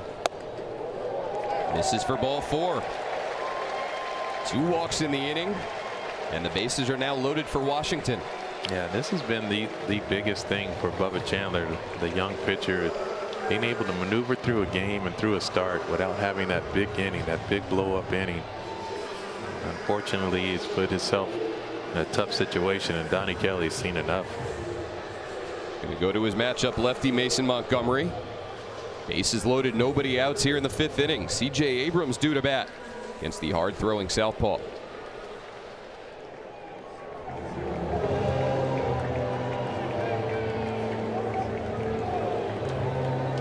Run lead. Nationals have the bases loaded with nobody down. And with CJ Abrams coming to the plate, Kelly goes to get his hard-throwing lefty Mason Montgomery. Yeah, Mason Montgomery. You see him coming in, opposing average at 229. And what you'll see from him is a plus fastball. That fastball can reach 99 miles per hour. And CJ Abrams, it definitely hits the fastball well, but coming out that left-on-left matchup is a little different challenge. Last 16 outs recorded by Mason Montgomery over his last 6 games. 13 of them have been strikeouts. Comes in needing a K here. Fires strike 1 to Abrams. Yeah, strike 1 is so important when you come in relief in this situation. This is low, smothered by Rodriguez. He lists Montgomery at 6'2", but he's got great extension, 7.0 down the mound. That's 90th percentile. So you talk about that fastball velocity that he features. It gets up on you a little quicker. Yeah. 1-1 to Abrams. Wood at third, Garcia at second, Meade at first. Slider misses up, 2-1. Yeah, nowhere to put him. That's one thing with Mason Montgomery. He can have some tendencies that lose control. Abrams a little looper left side. Griffin ranging. He does it again. Tagging and coming to the plate is Wood. Throw there, not in time. Well done on both ends. What a play by Connor Griffin, and great base running by James Wood to come in to tie the ball game. Yeah, it really was all the way around. A good baseball play. We really was shocked to see James Wood tag up and go on that situation, with that being the first out of the inning. You see Connor Griffin go a long way. If he pops up and just sets his feet a little bit, he makes a stronger throw, an accurate throw as well. I think just rushing the throw once he saw James Wood going, didn't have a good grip on it. You see, talked about it earlier, looking in that dugout. Now you, oh wow. Yeah, he might have an appeal here. And I was looking at that replay. Yeah, did he leave early? Third baseman Gonzalez just went to the bag. Montgomery flipped him the ball, and they say that Wood did not leave too soon. Looked like he might have wanted to go. Oh, wow. Looking at that play, I really want to see that again. Like he might have left early. Rhodes did appeal. Umpiring crew says it was clean. So we're tied at 4. And here's Dalen Lyle.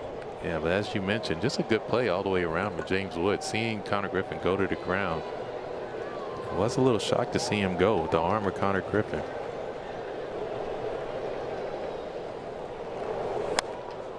Lyle fouls it back. 0-2.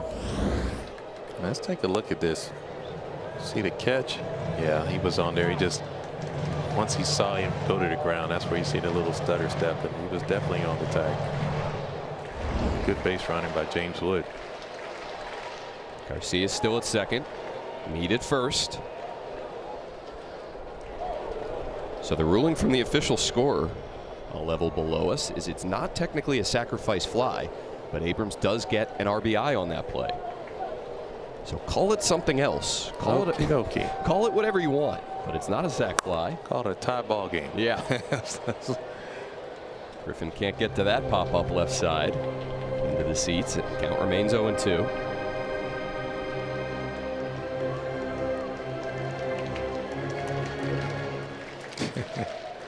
Connor Griffin has definitely got his uniform dirty. I'm looking at that. Starting to dry out on him now. Yeah. Another 2-strike pitch to Lyle. Got him to chase. That's a big strikeout. Mason Montgomery. You have a 2-pitch pitcher. Really helps to have a high velocity fastball as one of those 2 pitches. Mason Montgomery going to the top of the zone to get Lyle there. There's the uni of Griffin. Diving all over the place.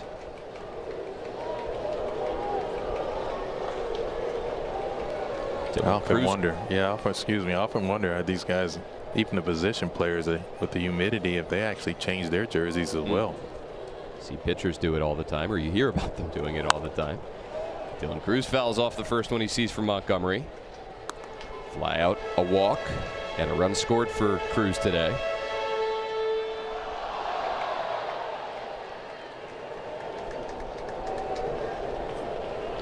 Four unanswered from the Nationals to tie this game. Cruz chases a breaking ball, 0-2.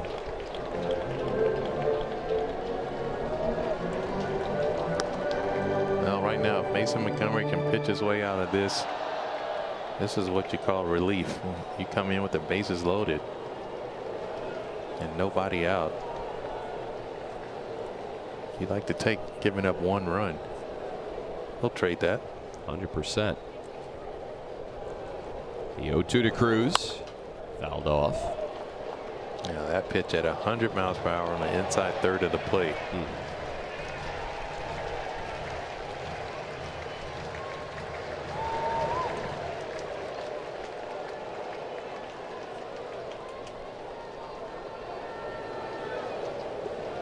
Both runners go. Cruz takes. Throw down to third. And Garcia in safely. So the Nationals execute a double steal. Garcia to third, Mead to second. Let's see if Nick Gonzalez got his glove in front of the hand. It's going to be a bang bang play. You see a great jump by both base runners.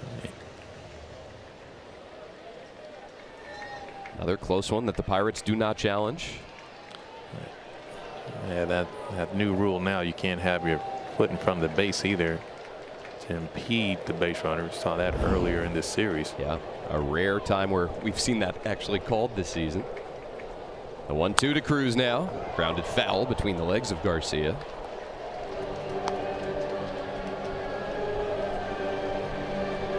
If we were calling a World Cup game, we'd say that nutmegged him.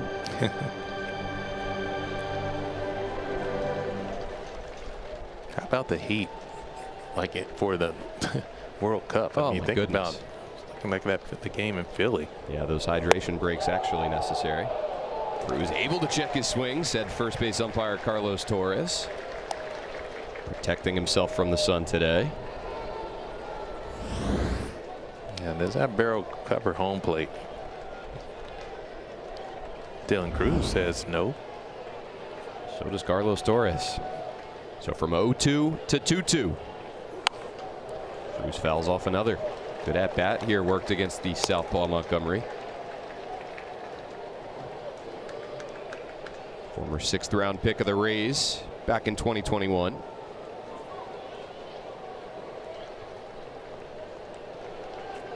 Ready to fire his 8th pitch to Dylan Cruz. In the air out to left center. Mangum has a beat on it. Falls off his left fielder Valdez and makes the catch. So Montgomery enters with the bases loaded, allows just 1 run, and we're tied in D.C.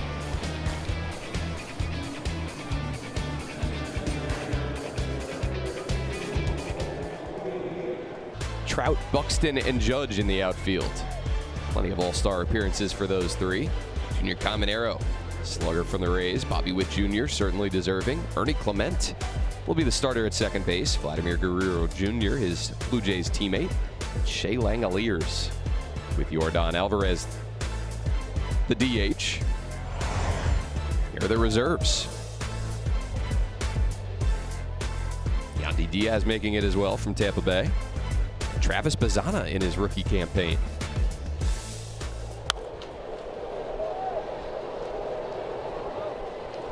Yeah, congratulations to all those guys too. I mean, for their tremendous first half of the season. Should be another exciting one, and it'll definitely be a hot one. This is one of those things that you definitely work all the time to get to the pinnacle of your career, but then to be rewarded with that in that first half of the season. It's definitely a special moment. Congratulations to all the guys. Yeah. Heck of an accomplishment. 9-1-2 due up for the Pirates here in the 6th. Orlando Revolta comes out of the Nationals pen. 3rd reliever they've used today behind Cade Cavalli. They'll face Mangum, Griffin, and Lau.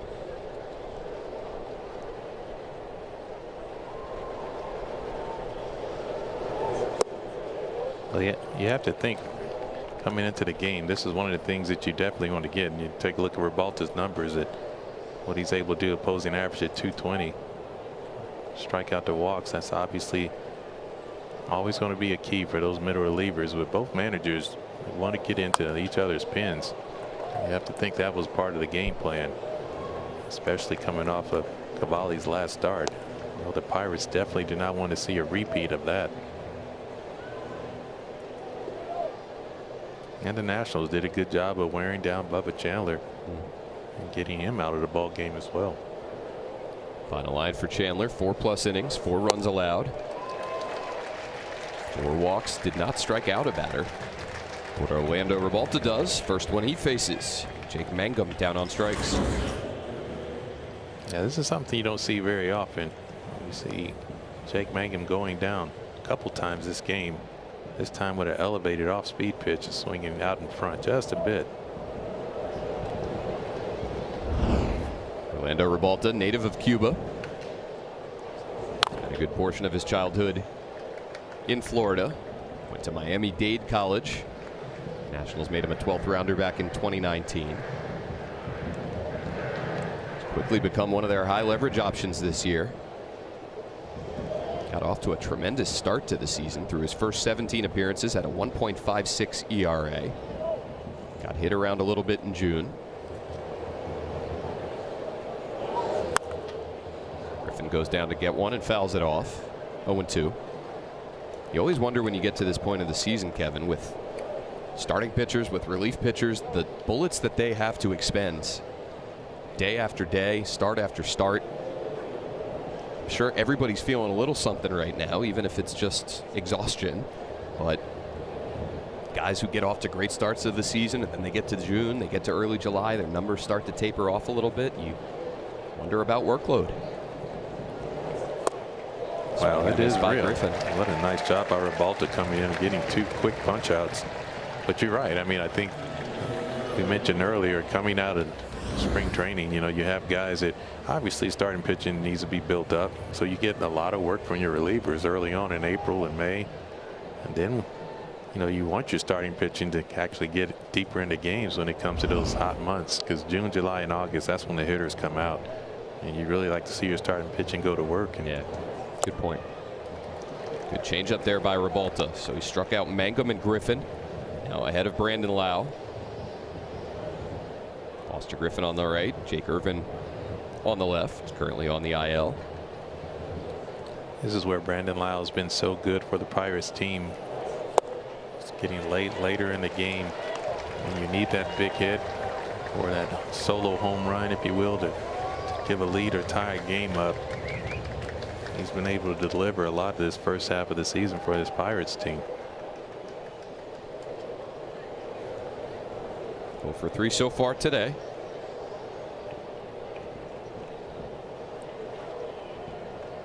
Rebalta's 0-2. Shot foul. Yeah, he definitely has that changeup working for him today. A lot of good action, downward movement, running away from these left-handed hitters.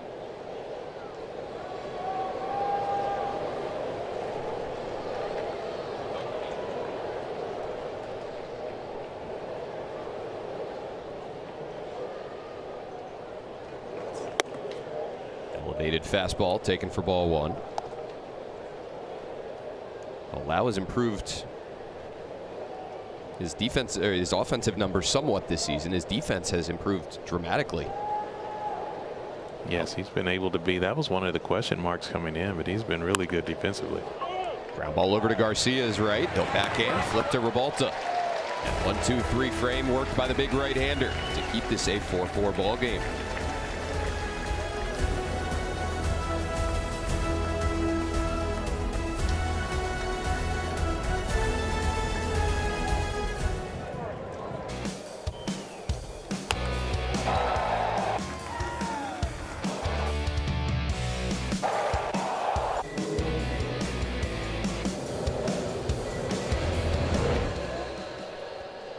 The bottom of the 6th. Still all square at 4. Nationals will send 7, 8, 9 to the plate here against a new Pirates reliever, Isaac Mattson.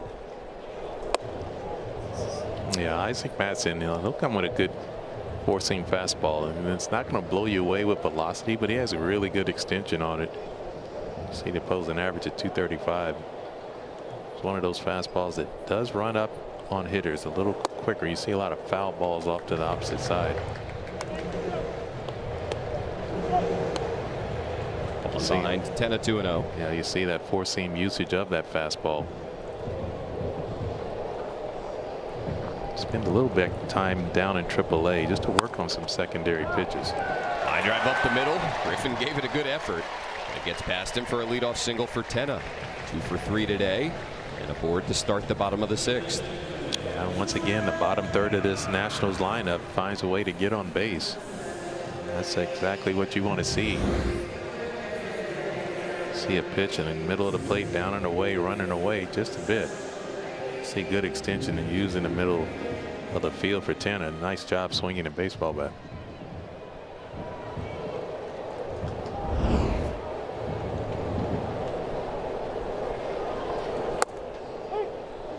But Bibas takes strike 1.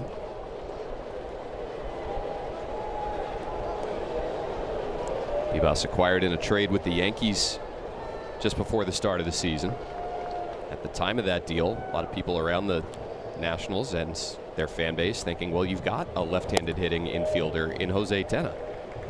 And the Nationals doing what the Pirates have done over the last couple years as well, is take chances on guys, on waiver claims, on small trades.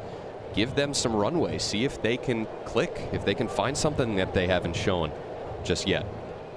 Bibas not putting up huge offensive numbers this year, but they're finding what they feel are the right matchups for him, and he's delivered some big hits. Oh, that's so true. I mean, you look for those opportunities, and a lot of times they come in what type of player. It's a player that's been through some adversity and they're a little older. Those are the things, the maturation process that you get to benefit. You said that diamond in the rough.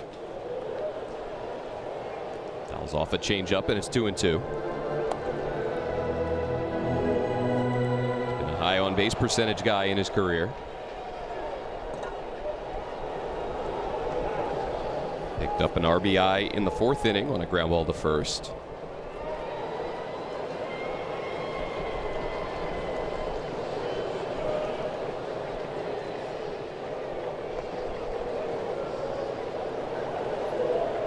Tenna a decent lead off of first.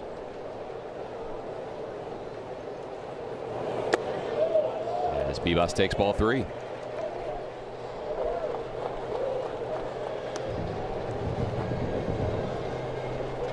The Nationals bullpen carousel continuing. Orlando Ribalta made quick work of the Pirates' top 6.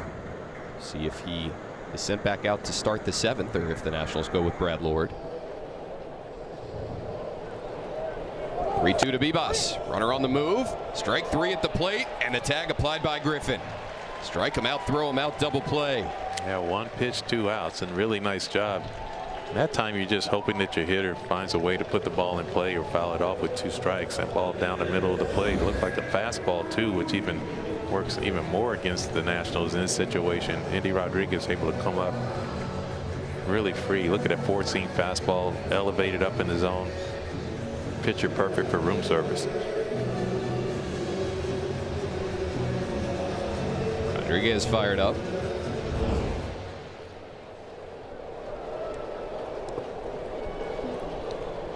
So now 2 away for Keibert Ruiz.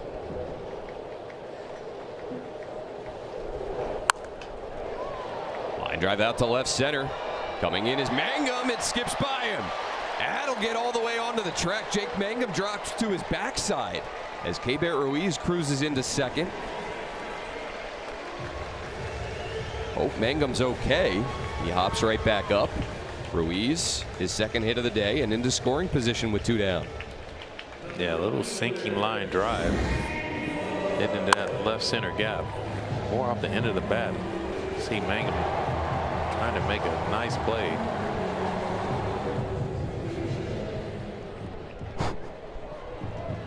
Mayhem Mangum. Is that what they call him? That's what we call him. I love it. And the Nationals going to pinch run for Keibert Ruiz here. It'll be Drew Millis, their 2nd catcher. So Ruiz departs.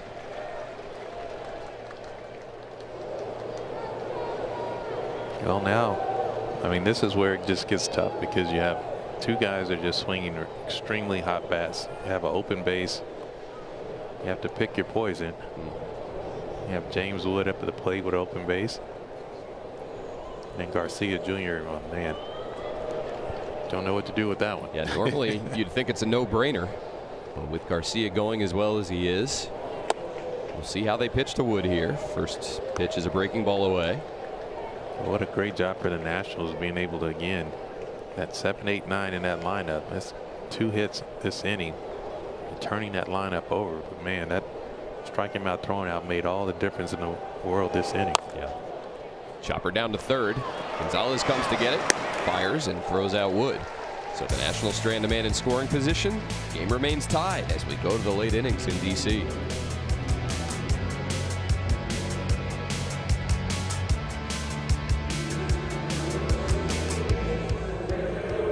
The 7th inning here in D.C. Brian Reynolds ready to lead off for Pittsburgh. Back in the 3rd inning, he led off with his 13th home run of the year. Yeah, got a changeup elevated out in front of the zone, and that was able to add, at the time, a nice little insurance pop to the Pirates' lead. But since then, the Nationals have chipped away. But Brian Reynolds continues to have a great first half of the season. See him swinging that big sledgehammer back in the days when Willie Starnes used to do that for those Pirates. That club in 1979. Now he's hoping to reinvent that as well. Bring that long ball back. Got all sorts of tools at your disposal in the on-deck circle. And we got, you know, hammers, we got welders' hoods. I mean, we got all kind of stuff in the Steel City. You guys robbed a Home Depot or something. Well, on the mound is a guy who worked at a Home Depot a couple off seasons ago just to try and make a little extra money before he made the big leagues. It's Brad Lord. He'll face Reynolds, Valdez, and O'Hearn here in the 7th. Brad Lord, a real developmental success story for the Nationals.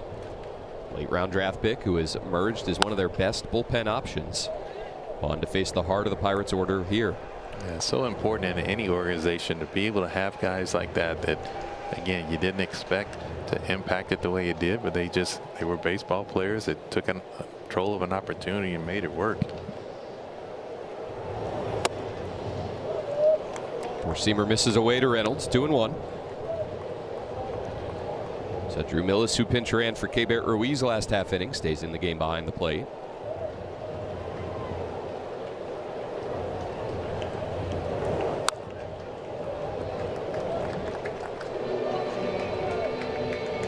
Now see that slider located in a really good position. That can't hurt you when you miss that backside slider. And down.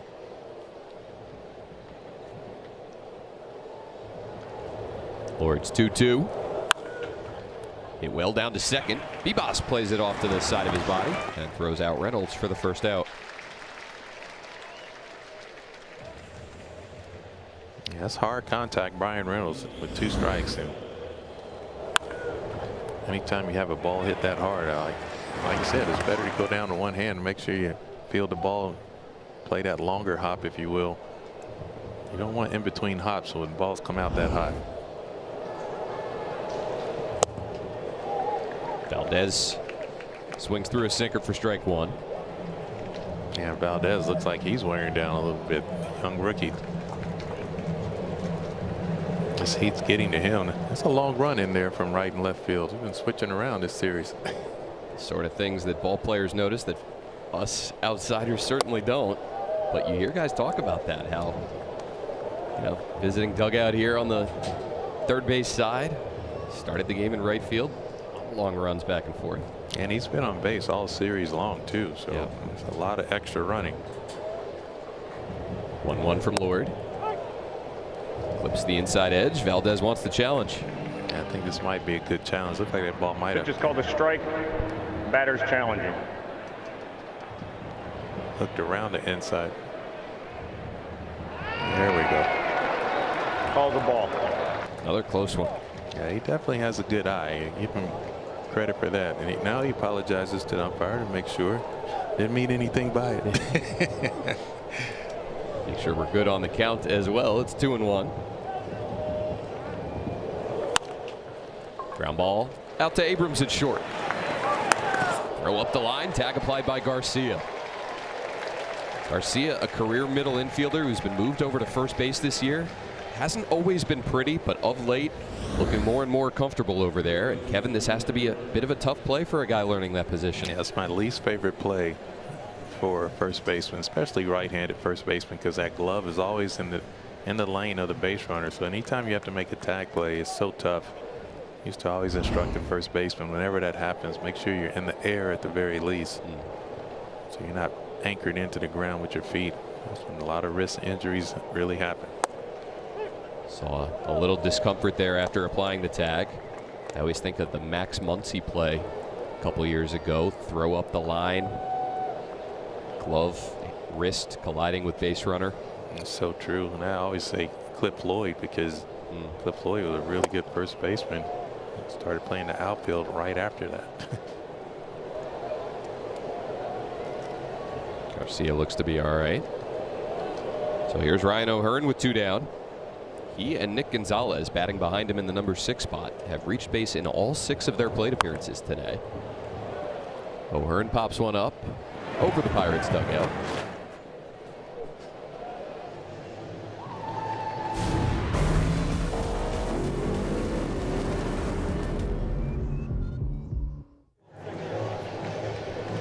One and 2 the count on O'Hearn.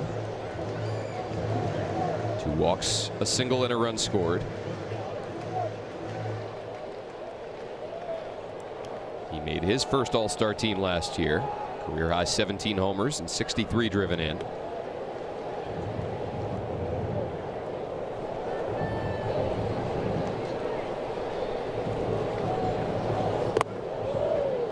Takes the sweeper in the dirt. 2-2.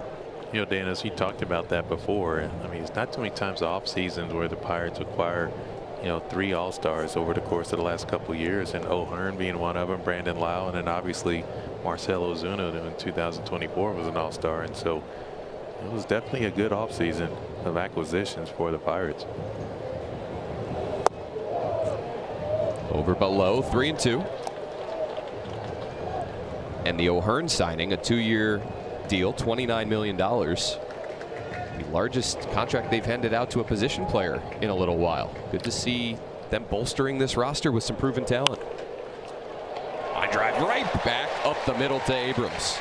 Nearly took his head off. Caught it for the third out in the 7th. And we're going to stay here in our nation's capital a day after Independence Day. Still a long holiday weekend here in D.C.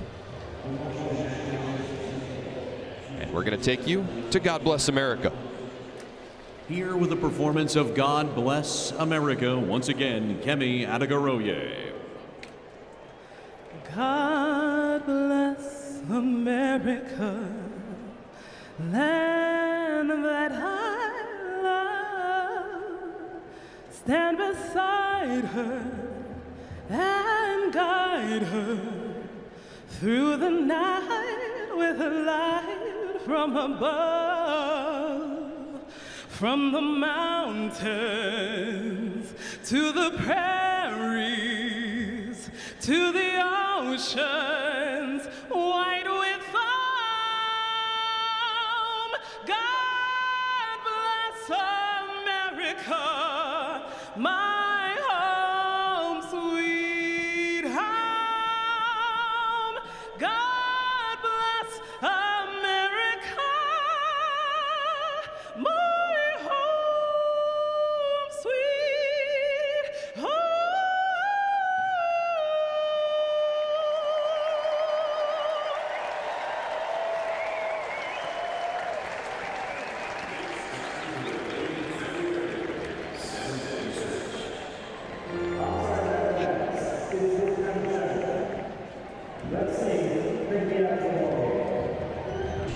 We're for our score. And here's Gregory Soto. Signed as a free agent by the Pirates this offseason. Hard throwing lefty. Yeah, he's been super effective for the Pirates coming out of that bullpen and had late innings and also as a closer role. It's been real effective against left-handed hitters. You like to have that type of arm out of the bullpen. You have Montgomery, then you have a guy like this that can get out. So you see that sinker and what it's been able to do. He uses it a ton, has a nice slider to go with it. Garcia left in to face the lefty. That's one down to O'Hearn.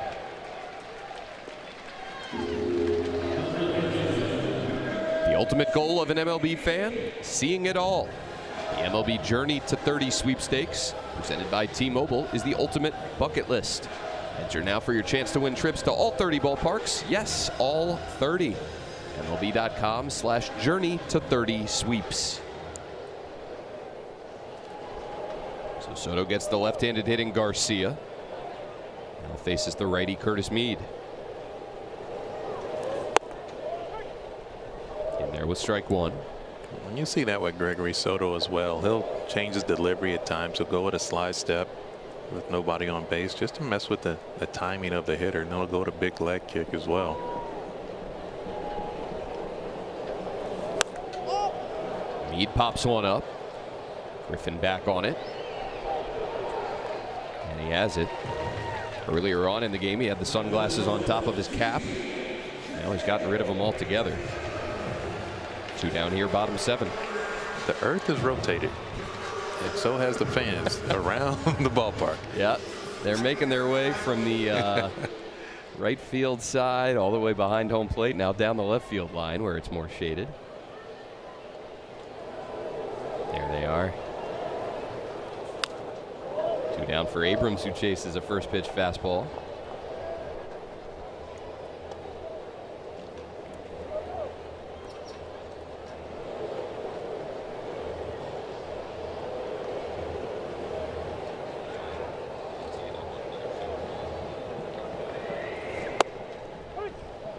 Oh, 2. Now the Pirates are on their leading after 6. They're 34-7, but I'm pretty sure the Nationals probably have the same record because everything is a mirror image of each other. Yeah, that's a safe assumption. Abrams flies one out to right. Triolo towards the line. And a 1-2-3 bottom of the 7th worked by Gregory Soto. Still a tie game here at Nationals Park. 4-4.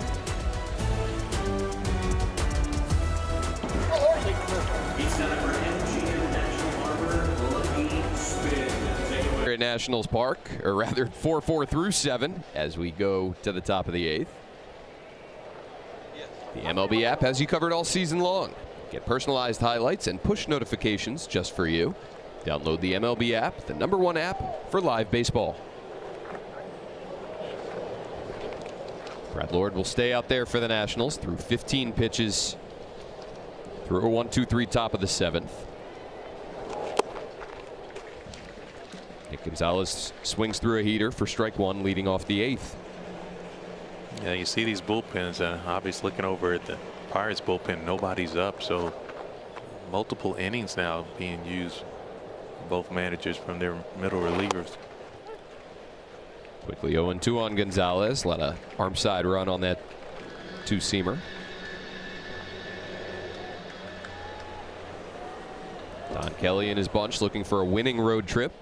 Split a 4-game series at Philly before making their way to D.C.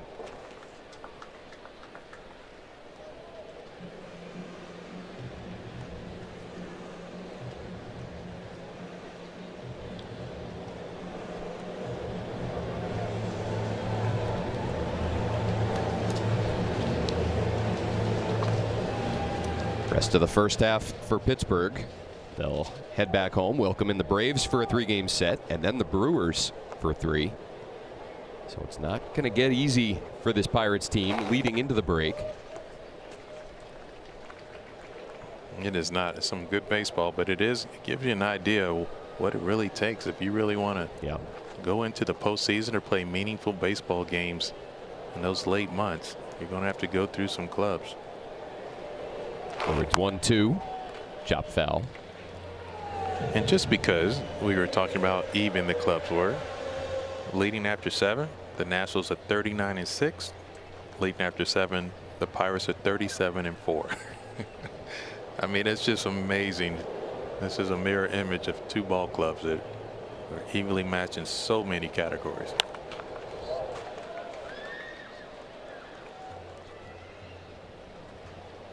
Pirates.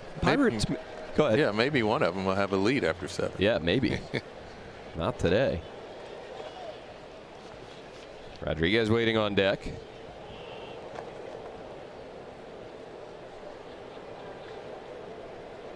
Seventh pitch from Lord to Gonzalez is grounded out to Bibas at second. A couple shuffles to his right. And he throws out Gonzalez for the first out. So it's Atlanta, Milwaukee going into the break for Pittsburgh. Then Cleveland and the Yankees coming out of the break. For the Nationals, their schedule's about to get quite a bit easier. Yes, they play the Yankees as their final series of the first half. But the Athletics, Rockies, Diamondbacks, all teams hovering around 500 or below 500. Same with the Astros. I'll tell you what, the Athletics, I mean, they have, they're right there in their division. That American League West is it's pretty much a close one. So going out there and playing that team, that's another young offensive team as well. They get after it pretty good. They have some bats that can swing it, and they take advantage of playing at home in Sacramento.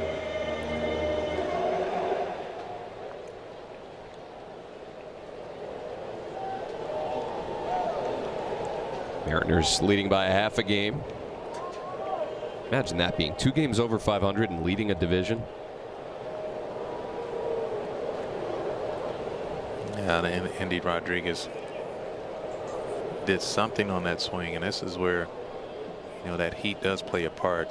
And for Andy Rodriguez, it's one thing he definitely wants to do is be in that lineup. He's been through so much adversity with some injuries over the course of the last couple seasons that kept him from impacting the Pittsburgh Pirates big league team. We'll take a look at this last swing and see. I always see some discomfort. Looks like that left hip.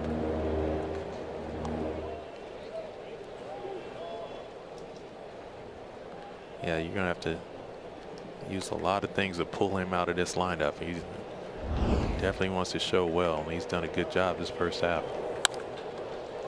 Laces one through the right side. They can barely run down the line, but that might be the rest of his night. You can see Donnie Kelly. Look at the location of pitching, head down, find a way, watch him go down the line very gingerly. Looks like Henry Davis is going to come in and pinch run for Andy Rodriguez and take over the catching duties. So both teams using both of their catchers today. Hope Rodriguez is okay. Yeah, he's just the walking off the field that gives you a little bit concern. If it was a hip pointer or something in that hip, it just does not feel good. These guys this week, remember we talked about with Don Kelly before, early in the clubhouse, resiliency. Yeah, and that epitomizes what the city of Pittsburgh is about. And just find a way to get the job done. Really nice job by Andy Rodriguez. So Davis, the pinch runner, down at first, and here's Jared Triolo. Well located two-seamer, 0-1.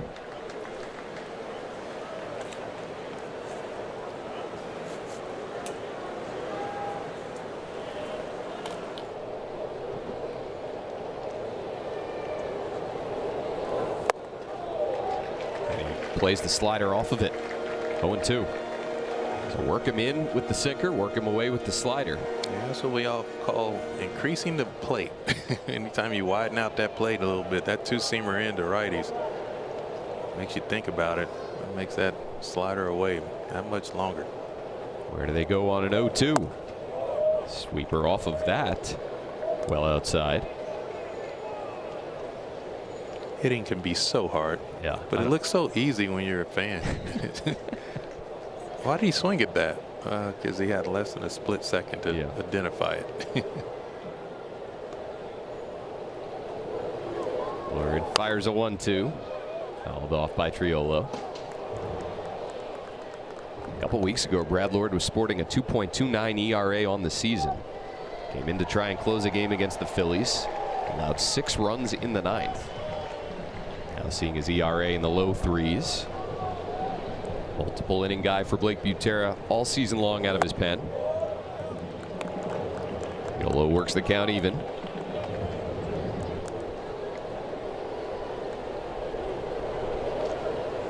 If this count does go to 3-2, they'll be wondering, just a curiosity, the manager Don Kelly wants to run a 3-2 count. Triolo grounder down to third. That gets under the glove of Mead and then hits the umpire. Bruce Dreckman kept it from skipping down the left field line. Not going to be happy about that in the Pirates dugout, but the umpire unable to avoid the baseball. Yeah, you see Bruce just being animated for a reason. I mean, the tough part about it is unfortunate that it did hit Bruce Dreckman, but if you watch this play, I think it went off the glove, and the umpire is going to get out of the way when he sees the ball where it's going. But when it hits the glove of the defender, you get kind of trapped. You can't go anywhere. Watch this ball just tip off the glove, and what do? There's nothing you can do in that situation. It's just an unfortunate play. Standing in foul territory, he knows the ball is fair. Glove deflected it into his path, but a break for the Nationals. Keeps Davis at second. Triolo now down at first. And here's Jake Mangum. Nationals out of challenges? Oh, they did challenge. No, yeah, because I mean, he wanted the challenge. Saw him tap on the helmet, but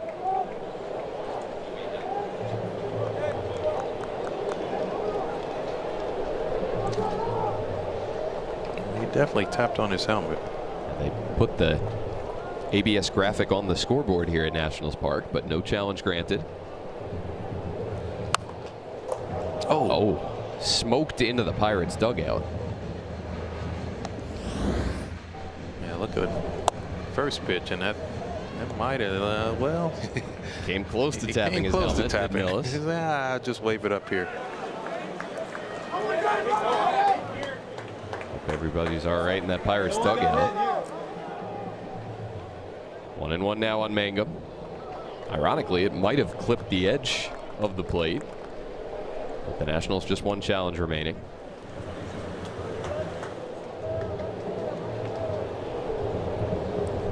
Mangum 1 for 3, RBI and a couple strikeouts. Swings through a heater and it's 1-2.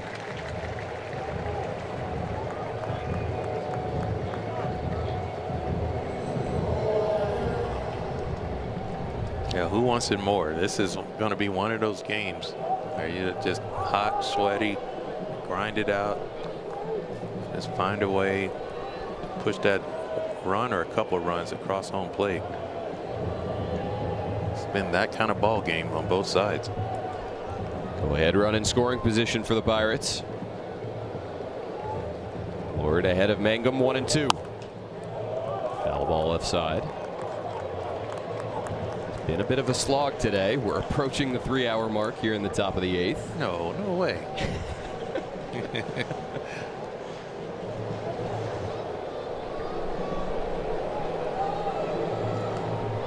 But I've enjoyed every pitch with you. Back at you, Kevin. Another 1-2, misses away. It is fun watching these two organizations work their way back into contention. I'm sure in Pittsburgh right now they're loving that it's July and they're talking about who are we adding at the trade deadline. Who are we going to go get? It's so true. Same thing here in D.C.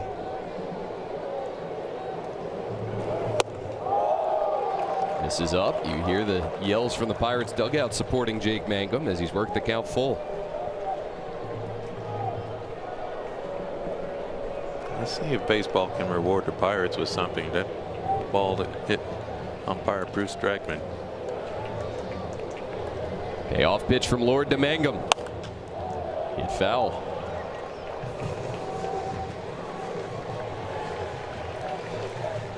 This is what Jake Mangum does. He does. I mean, it's mayhem for sure.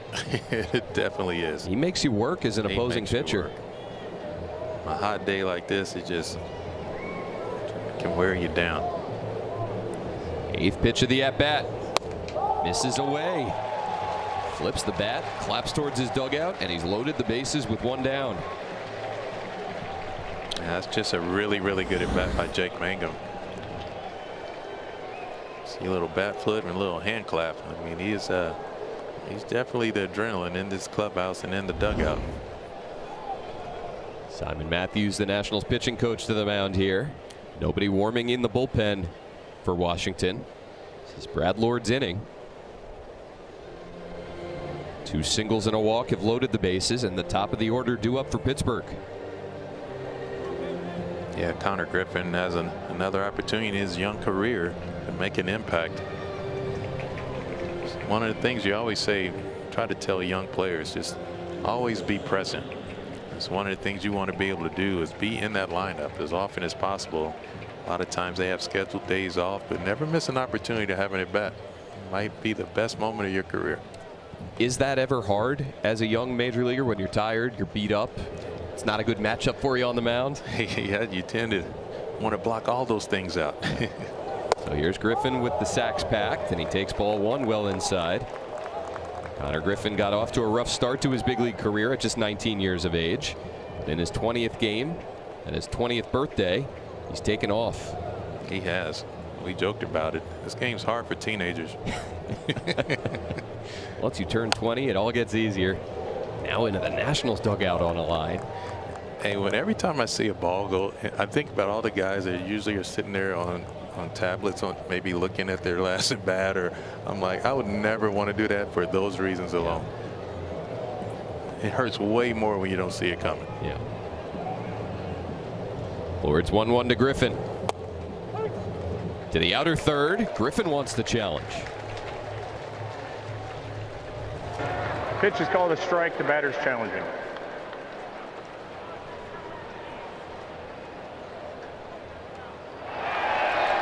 Call is confirmed. Pittsburgh has no challenges remaining. I'll never complain about a player using a challenge in late innings, especially in a tie in a ball game where you're 4-4 in this situation. 1 out. It is a An at-bat shifter, 2-1 versus 1-2. Lord's 1-2, misses well outside. Nationals bringing their infield about halfway in here.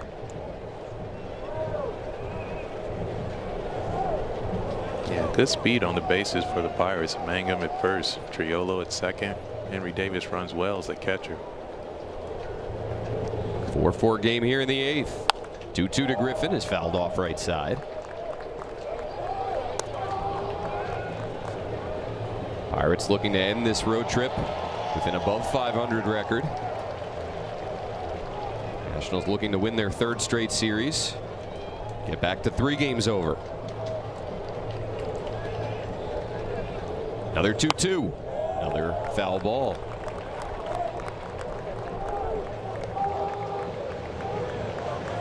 Hey, you gotta love this. I mean, this is what baseball is all about. Griffin on base twice today. Driven in 23 runs this season, trying to put his team on top here in the 8th. Ground ball right side past to Darvin Garcia. That'll go into right. Score Davis. And score Triolo behind him. All the way to 3rd goes Mangum. And Connor Griffin, the 20-year-old, puts the Pirates on top here in the 8th. And they're hoisting the cones. The young Connor Griffin continues to impact the game of baseball.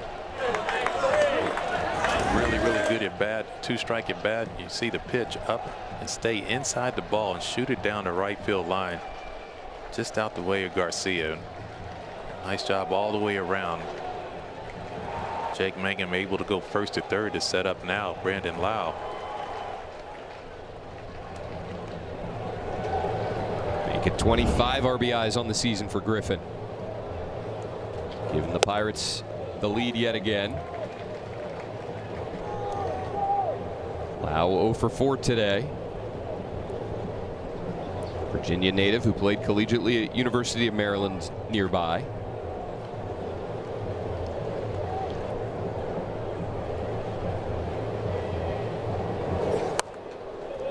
Fouls it off and it's 0-2.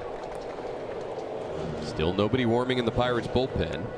It'll be Gregory Soto for the bottom of the 8th. And that's something that Gregory Soto is not really accustomed to going a couple innings, especially sitting for the extent of this inning, which will be a little longer inning. Yeah. You got to keep your eye on that and see how he addresses that. The 0-2 to Lau, misses up. And so often Connor Griffin in this situation would already had a stolen base attempt, but with Brandon Lau at open side, happened to hold on to runner and Brian Reynolds on deck. They might want to lay low. Don't have to pitch around anybody.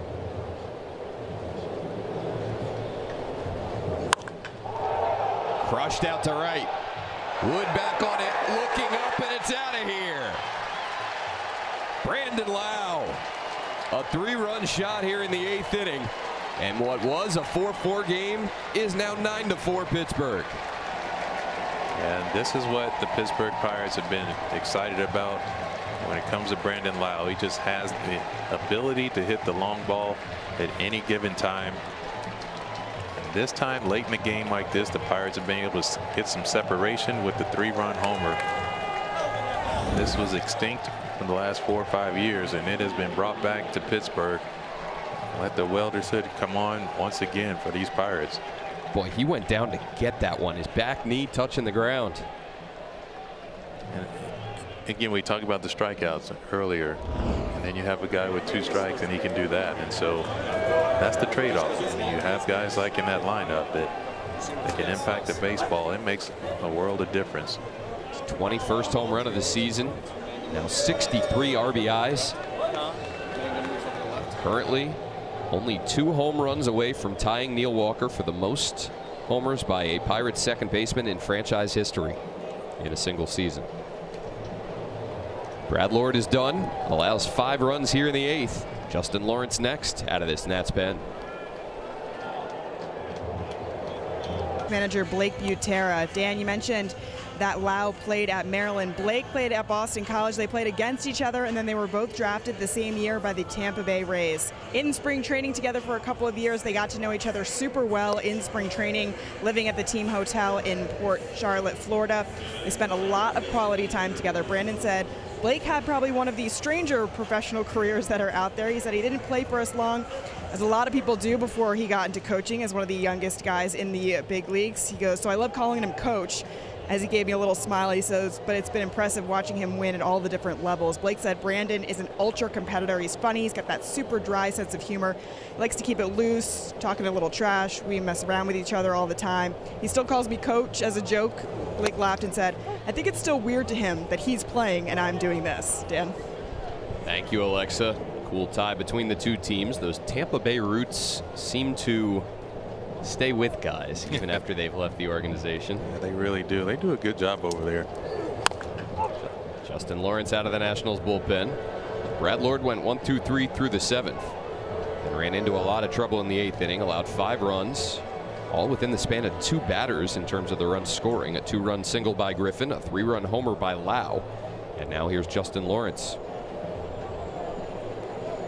Yeah, Justin Lawrence, a familiar face. See, Brian Reynolds looks like no challenges left. He wanted to go to it. Would have been wrong anyway. Down on strikes for the 2nd out in the 8th. And a backdoor breaking ball was able to fool Brian Reynolds. See that back sweeper catching that outside corner in the back door.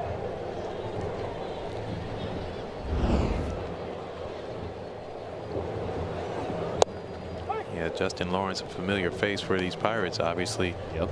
This spring training, making the team with the club again. Fell on some struggles. Ended up going a number of other places. And like you said, when you're seeking some bullpen help, like the Nationals were as well, they're able to pick up Justin Lawrence and see if he can maybe find it here.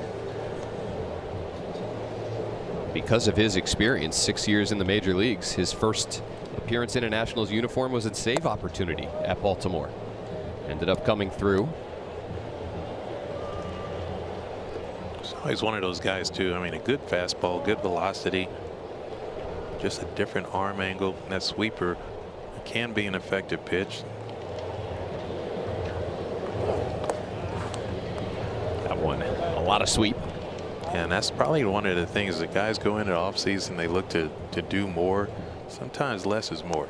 I mean, especially when it comes to getting that spin for your sweeper. I mean, at some points it becomes a non-competitive pitch if you get too horizontal with it. So I always go back to the command of the fastball, and all 4 quadrants of the plate make the difference. 2-2 to Valdez. Stays in. Valdez 0 for 4 today.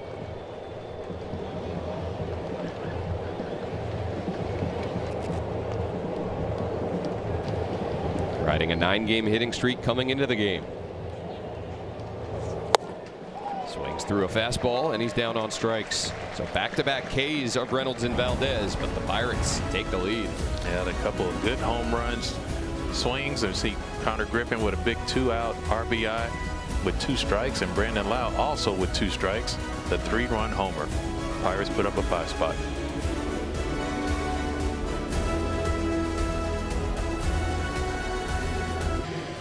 Brandon Lau was 0 for 4 going into that at-bat in the 8th inning. Launched a 3-run homer out of here. Giving the Pirates a 5-run lead. 9-4 as we play on bottom 8. Nationals will send Lyle Cruz-Antena to the plate against Soto, who remains out there for the Pirates. Line drive to second, and right there is Lau. Yeah, that's a big out. 1 pitch, 1 out for Gregory Soto, who sat on that bench for a long time. Not accustomed to coming in multiple innings like this after sitting on a bench for that long. He's got 4 outs on 8 pitches. Now he faces Dylan Cruz. So the Pirates delivering a haymaker top 8. See if the Nationals can answer.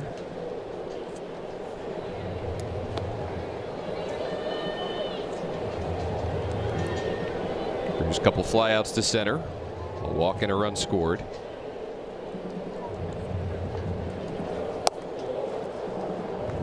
Obviously a tie to the Pirates. His collegiate teammate Paul Skeens watching from the dugout.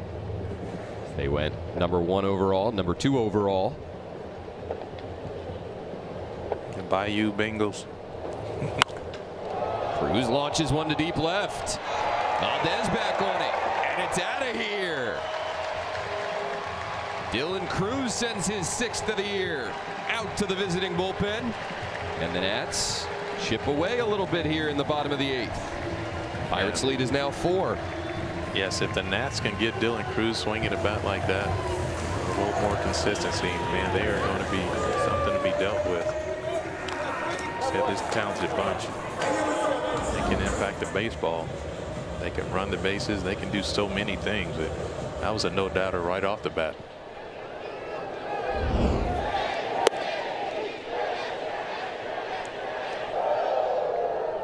Cruz giving the Nationals their 5th run of the day. And now here's the bottom third of the order again that you've highlighted, Kevin. Tena, Bibas, and Ruiz doing a nice job reaching base today. Yeah, look at Gregory Soto pitch to Dylan Cruz, and look where this ball ends up. It clears the bullpen of the Pirates. It's always appreciated. 1-2 on Tena.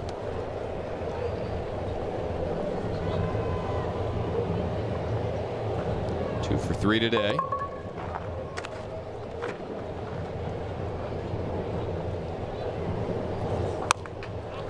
Rolls one over, foul. See Gregory Soto right there, the long hold, the slide step. I mean, all these things are just to mess with opposing hitters, especially on the left-on-left matchups. Just gives you different looks. Soto, a 2-time All-Star. Back-to-back seasons with the Tigers in 2021 and 22.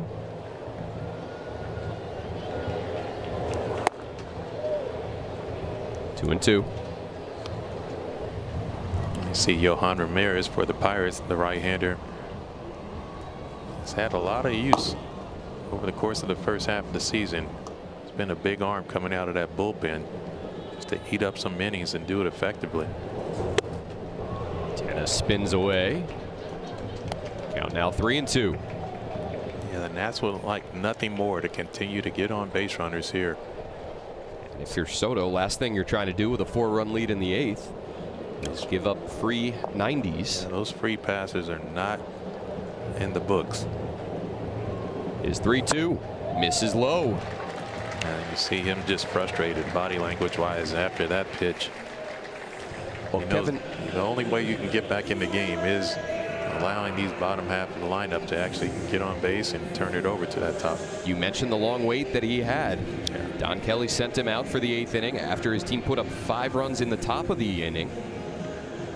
Gets just 1 out here on a well-struck liner out to second. Kelly hasn't motioned to the bullpen yet, so just checking in on his left-hander, and he's going to leave him in. Lefty due up for the Nationals in Jorbit Vivas. So instead of the right-hander Ramirez, they'll leave in Soto for a left-on-left matchup with the Nats second baseman. Yeah. MLB and T-Mobile offer you a chance to win trips to all 30 stadiums. The views, the food, the vibe. Begin your journey to 30. Enter now. And that's such a good trip for the manager Don Kelly to go out again, just to go over it with Gregory Soto, that how important it is to just give him a little break, reset. Now it looks like the Nationals will go to a pinch hitter in this situation. Chaparro will bat for Bibas.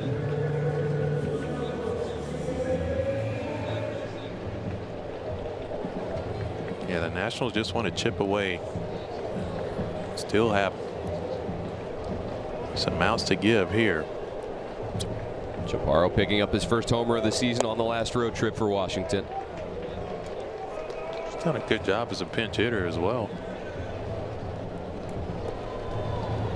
He's had good career success in the minors against left-handed pitching. Brought up here to the major leagues to do just that. Results lacking somewhat, but he's ahead in the count here, 2-0.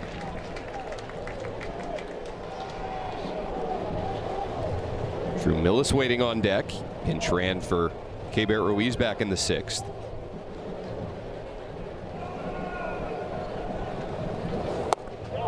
Chaparro tried to check his swing, and he did. Carlos Torres says ball 3.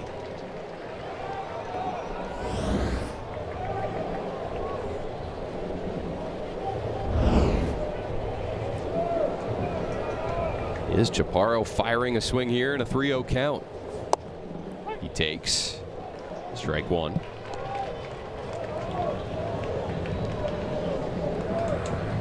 Yeah, take a look at the career pinch hitting, 3 for 12. See that slug though. Soto's 3-1. Swung on and missed. I always felt that's the toughest job in baseball, that pinch hitting. So often you come in, these guys hit underneath and get ready, all the different tech they have ready to get for specific pitchers. Swung on and missed again. Soto battles back after falling behind 3-0, and he strikes out Chaparro for a big second out. Yeah, you can tell the confidence he has in the slider. He can use it at any given time. Went to it there, 3-2. Knowing he needed a pitch he can throw for a strike and possibly get swing and miss. And you alluded to it earlier. One thing the Pirates do have when they come out of that bullpen, they do have guys that can get swing and miss. Strike 1 to Drew Millis. I mean, the numbers overall this season for Montgomery and Soto are not spectacular, but they throw hard, they miss bats.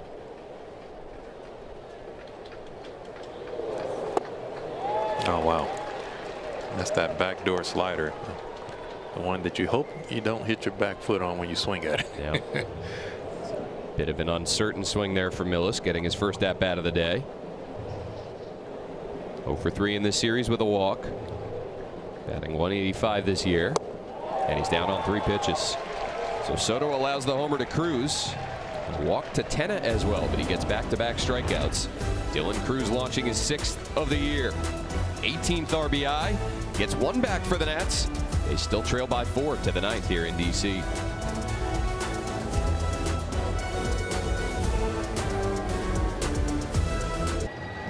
Dylan Cruz giving the Nationals their 2nd homer of the day, but they still trail by 4 to the 9th.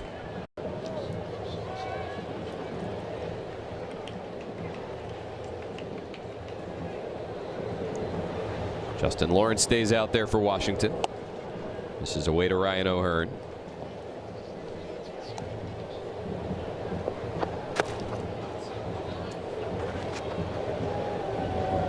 Some defensive changes for the Nationals here. Andres Chaparro taking over at 3rd base. Curtis Mead moving from 3rd to 2nd.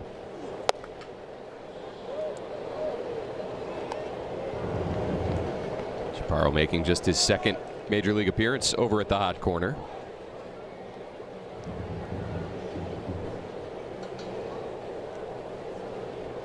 O'Hearn on base 3 times today. Fouls one off, and it's 2-1.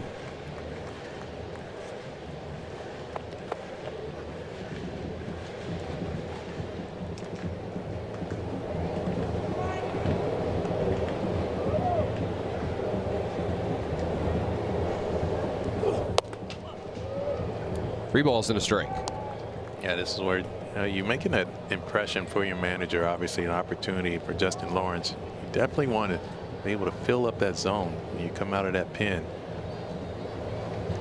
Walks have been the issue for him in his career, and he issues a free pass here leading off the 9th. And it's always tough. Those free passes, we said before, they can hurt you out the pen. There's no doubt about it. 3rd walk of the day drawn by O'Hearn.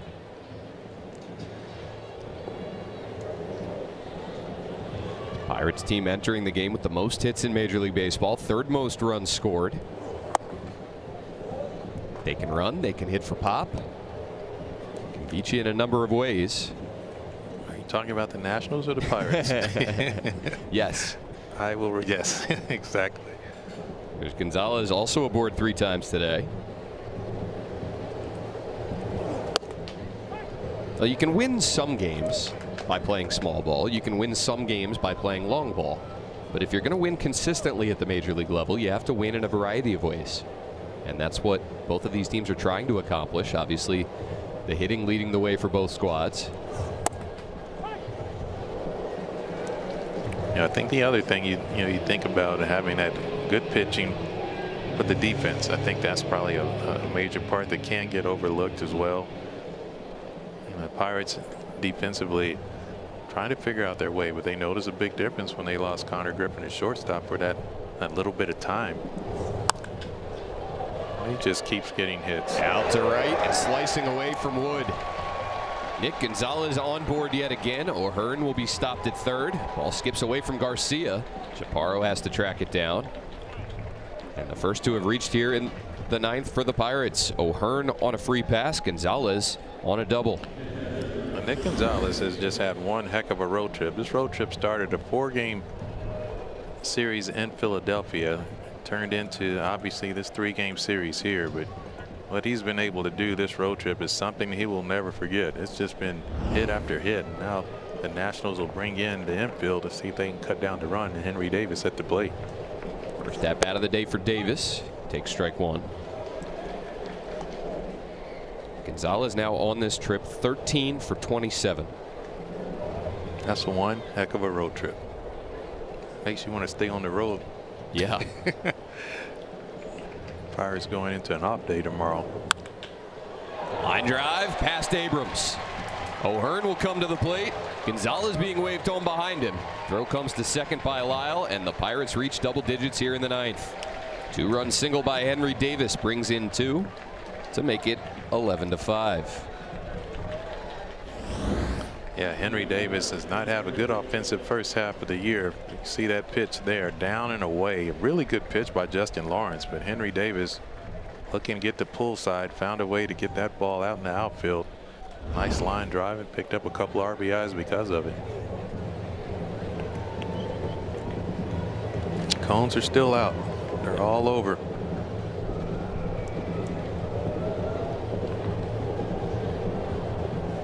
Well, the Pirates scored just 1 run through their first 8 innings on Friday night. Nationals were up big in that ball game. Pirates had to bring in a position player to get them through the bottom of the 8th, and then top 9. Pirates put 4 runs on the board. They strung together 5 doubles in that inning. And we were talking earlier today to Don Kelly, who was just proud of the way that his team hung in there in that blowout defeat. They didn't give the game away. They didn't give at-bats away, and I don't know if that's propelled them the rest of the series or not. The results are what they are. They scored 7 runs yesterday in a 7-1 win, and they put up 11 so far today. Grounder out to Meade. He'll tap the bag, throw to first, and get Triolo for a 4-3 double play. Oh, that goes back into that word resiliency.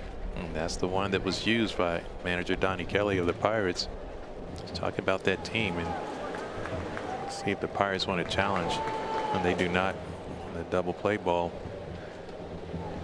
But that's a big part of it, as you mentioned before, going into that last inning. If you have 5 doubles in the last inning, that's pretty impressive, and maybe it did set the tone for the rest of the series. But this is what the Pirates have done all season long. The one thing they haven't done is scored late consistently. That's the one thing that they've been doing a lot more over the course of the last several weeks. Now they've done it here today. 5 runs in the top of the 8th to break a 4-4 tie. And now 2 here in the 9th to make it 11-5. Another AB for Jake Mangum. Lawrence picks it off. Fire to first to get out of the 9th. But the Pirates add some insurance. That's trailed by 6 to the bottom of the 9th.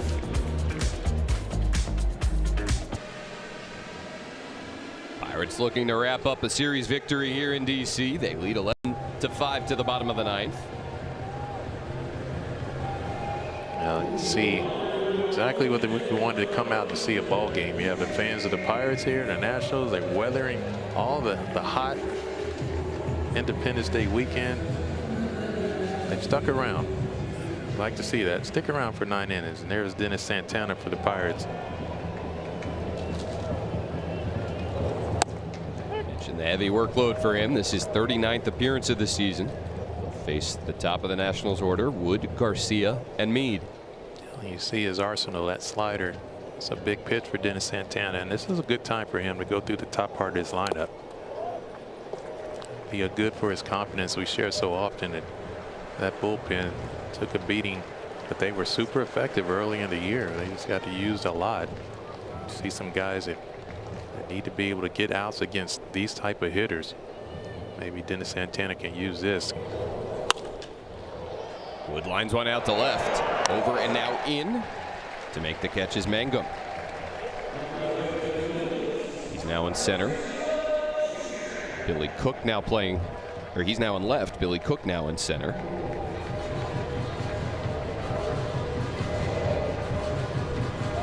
Here's a look at Billy Cook. Yeah, he can go get him out there in center field. Has a plus arm as well. Here's Dennis Santana. The slider's been a lot more effective for him. Hit a spell. Just lost a little bit of the velocity and a little bit of the spin. I think more importantly, the use of Dennis Santana going against this part of the lineup, like you said, it can build a little bit more on that confidence that you feel like you need to continue to do better during the second half of the season. 0-2 now on Garcia. Santana worked a perfect 8th inning here yesterday. Scoreless appearances in 12 of his last 15. Another good day for Luis Garcia Jr. 2 hits, including a 2-run homer in the 3rd. Pops this one up back a second. Drifts out to Cook in center. And there's 2 down. Pirates an out away from a winning road trip, going 4-3, getting back over 500. And taking the season series against the Nationals for the 5th straight year. That's just something that, like you said, when the two teams that go through the way they've gone through it, it's still hard to believe. Curtis Meade, the Nationals' last hope. Couple pitches in at him today. Backs away from 95.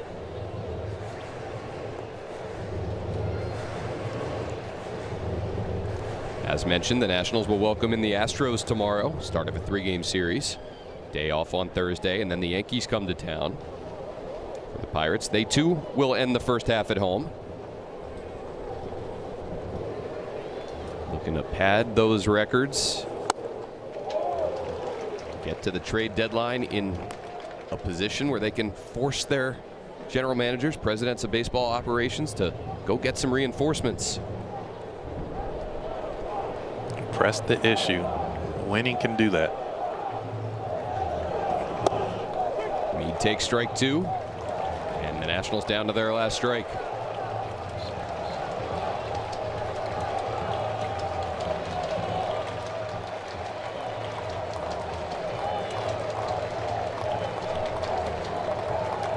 One, 2 from Santana.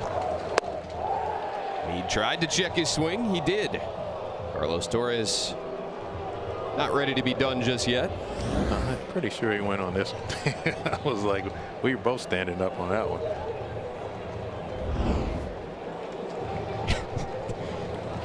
Don Kelly befuddled. Another 2-strike pitch. Need a ground ball past the diving Gonzalez. So we play on here in the 9th. Meade will think about 2, then slam on the brakes nearly half the way to second. And head back with a 2-out single. Yeah, and that's exactly what you get from Jake Mangum, just getting over to the ball quickly and getting the ball on its way back into the infield. The throw was not accurate at all, but what shuts down the brakes from an opposing hitter going to second base is the ability to get to the ball quickly and get it on its way to second. They have no idea if that's on line or not as a base runner. Obviously down this much, you just shut it down. Another at bat for C.J. Abrams. Fouls off a fastball from Santana.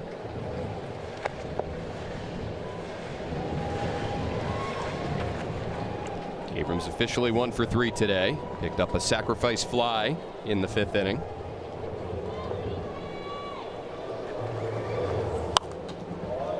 Popped foul. 0-2.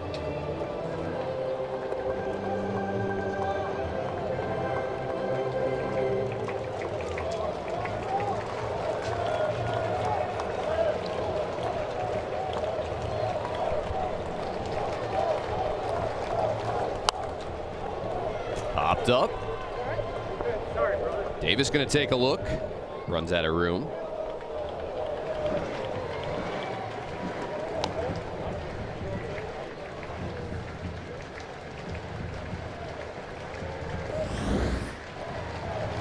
See Henry Davis trying to pick up just a lot of contact with the umpires today.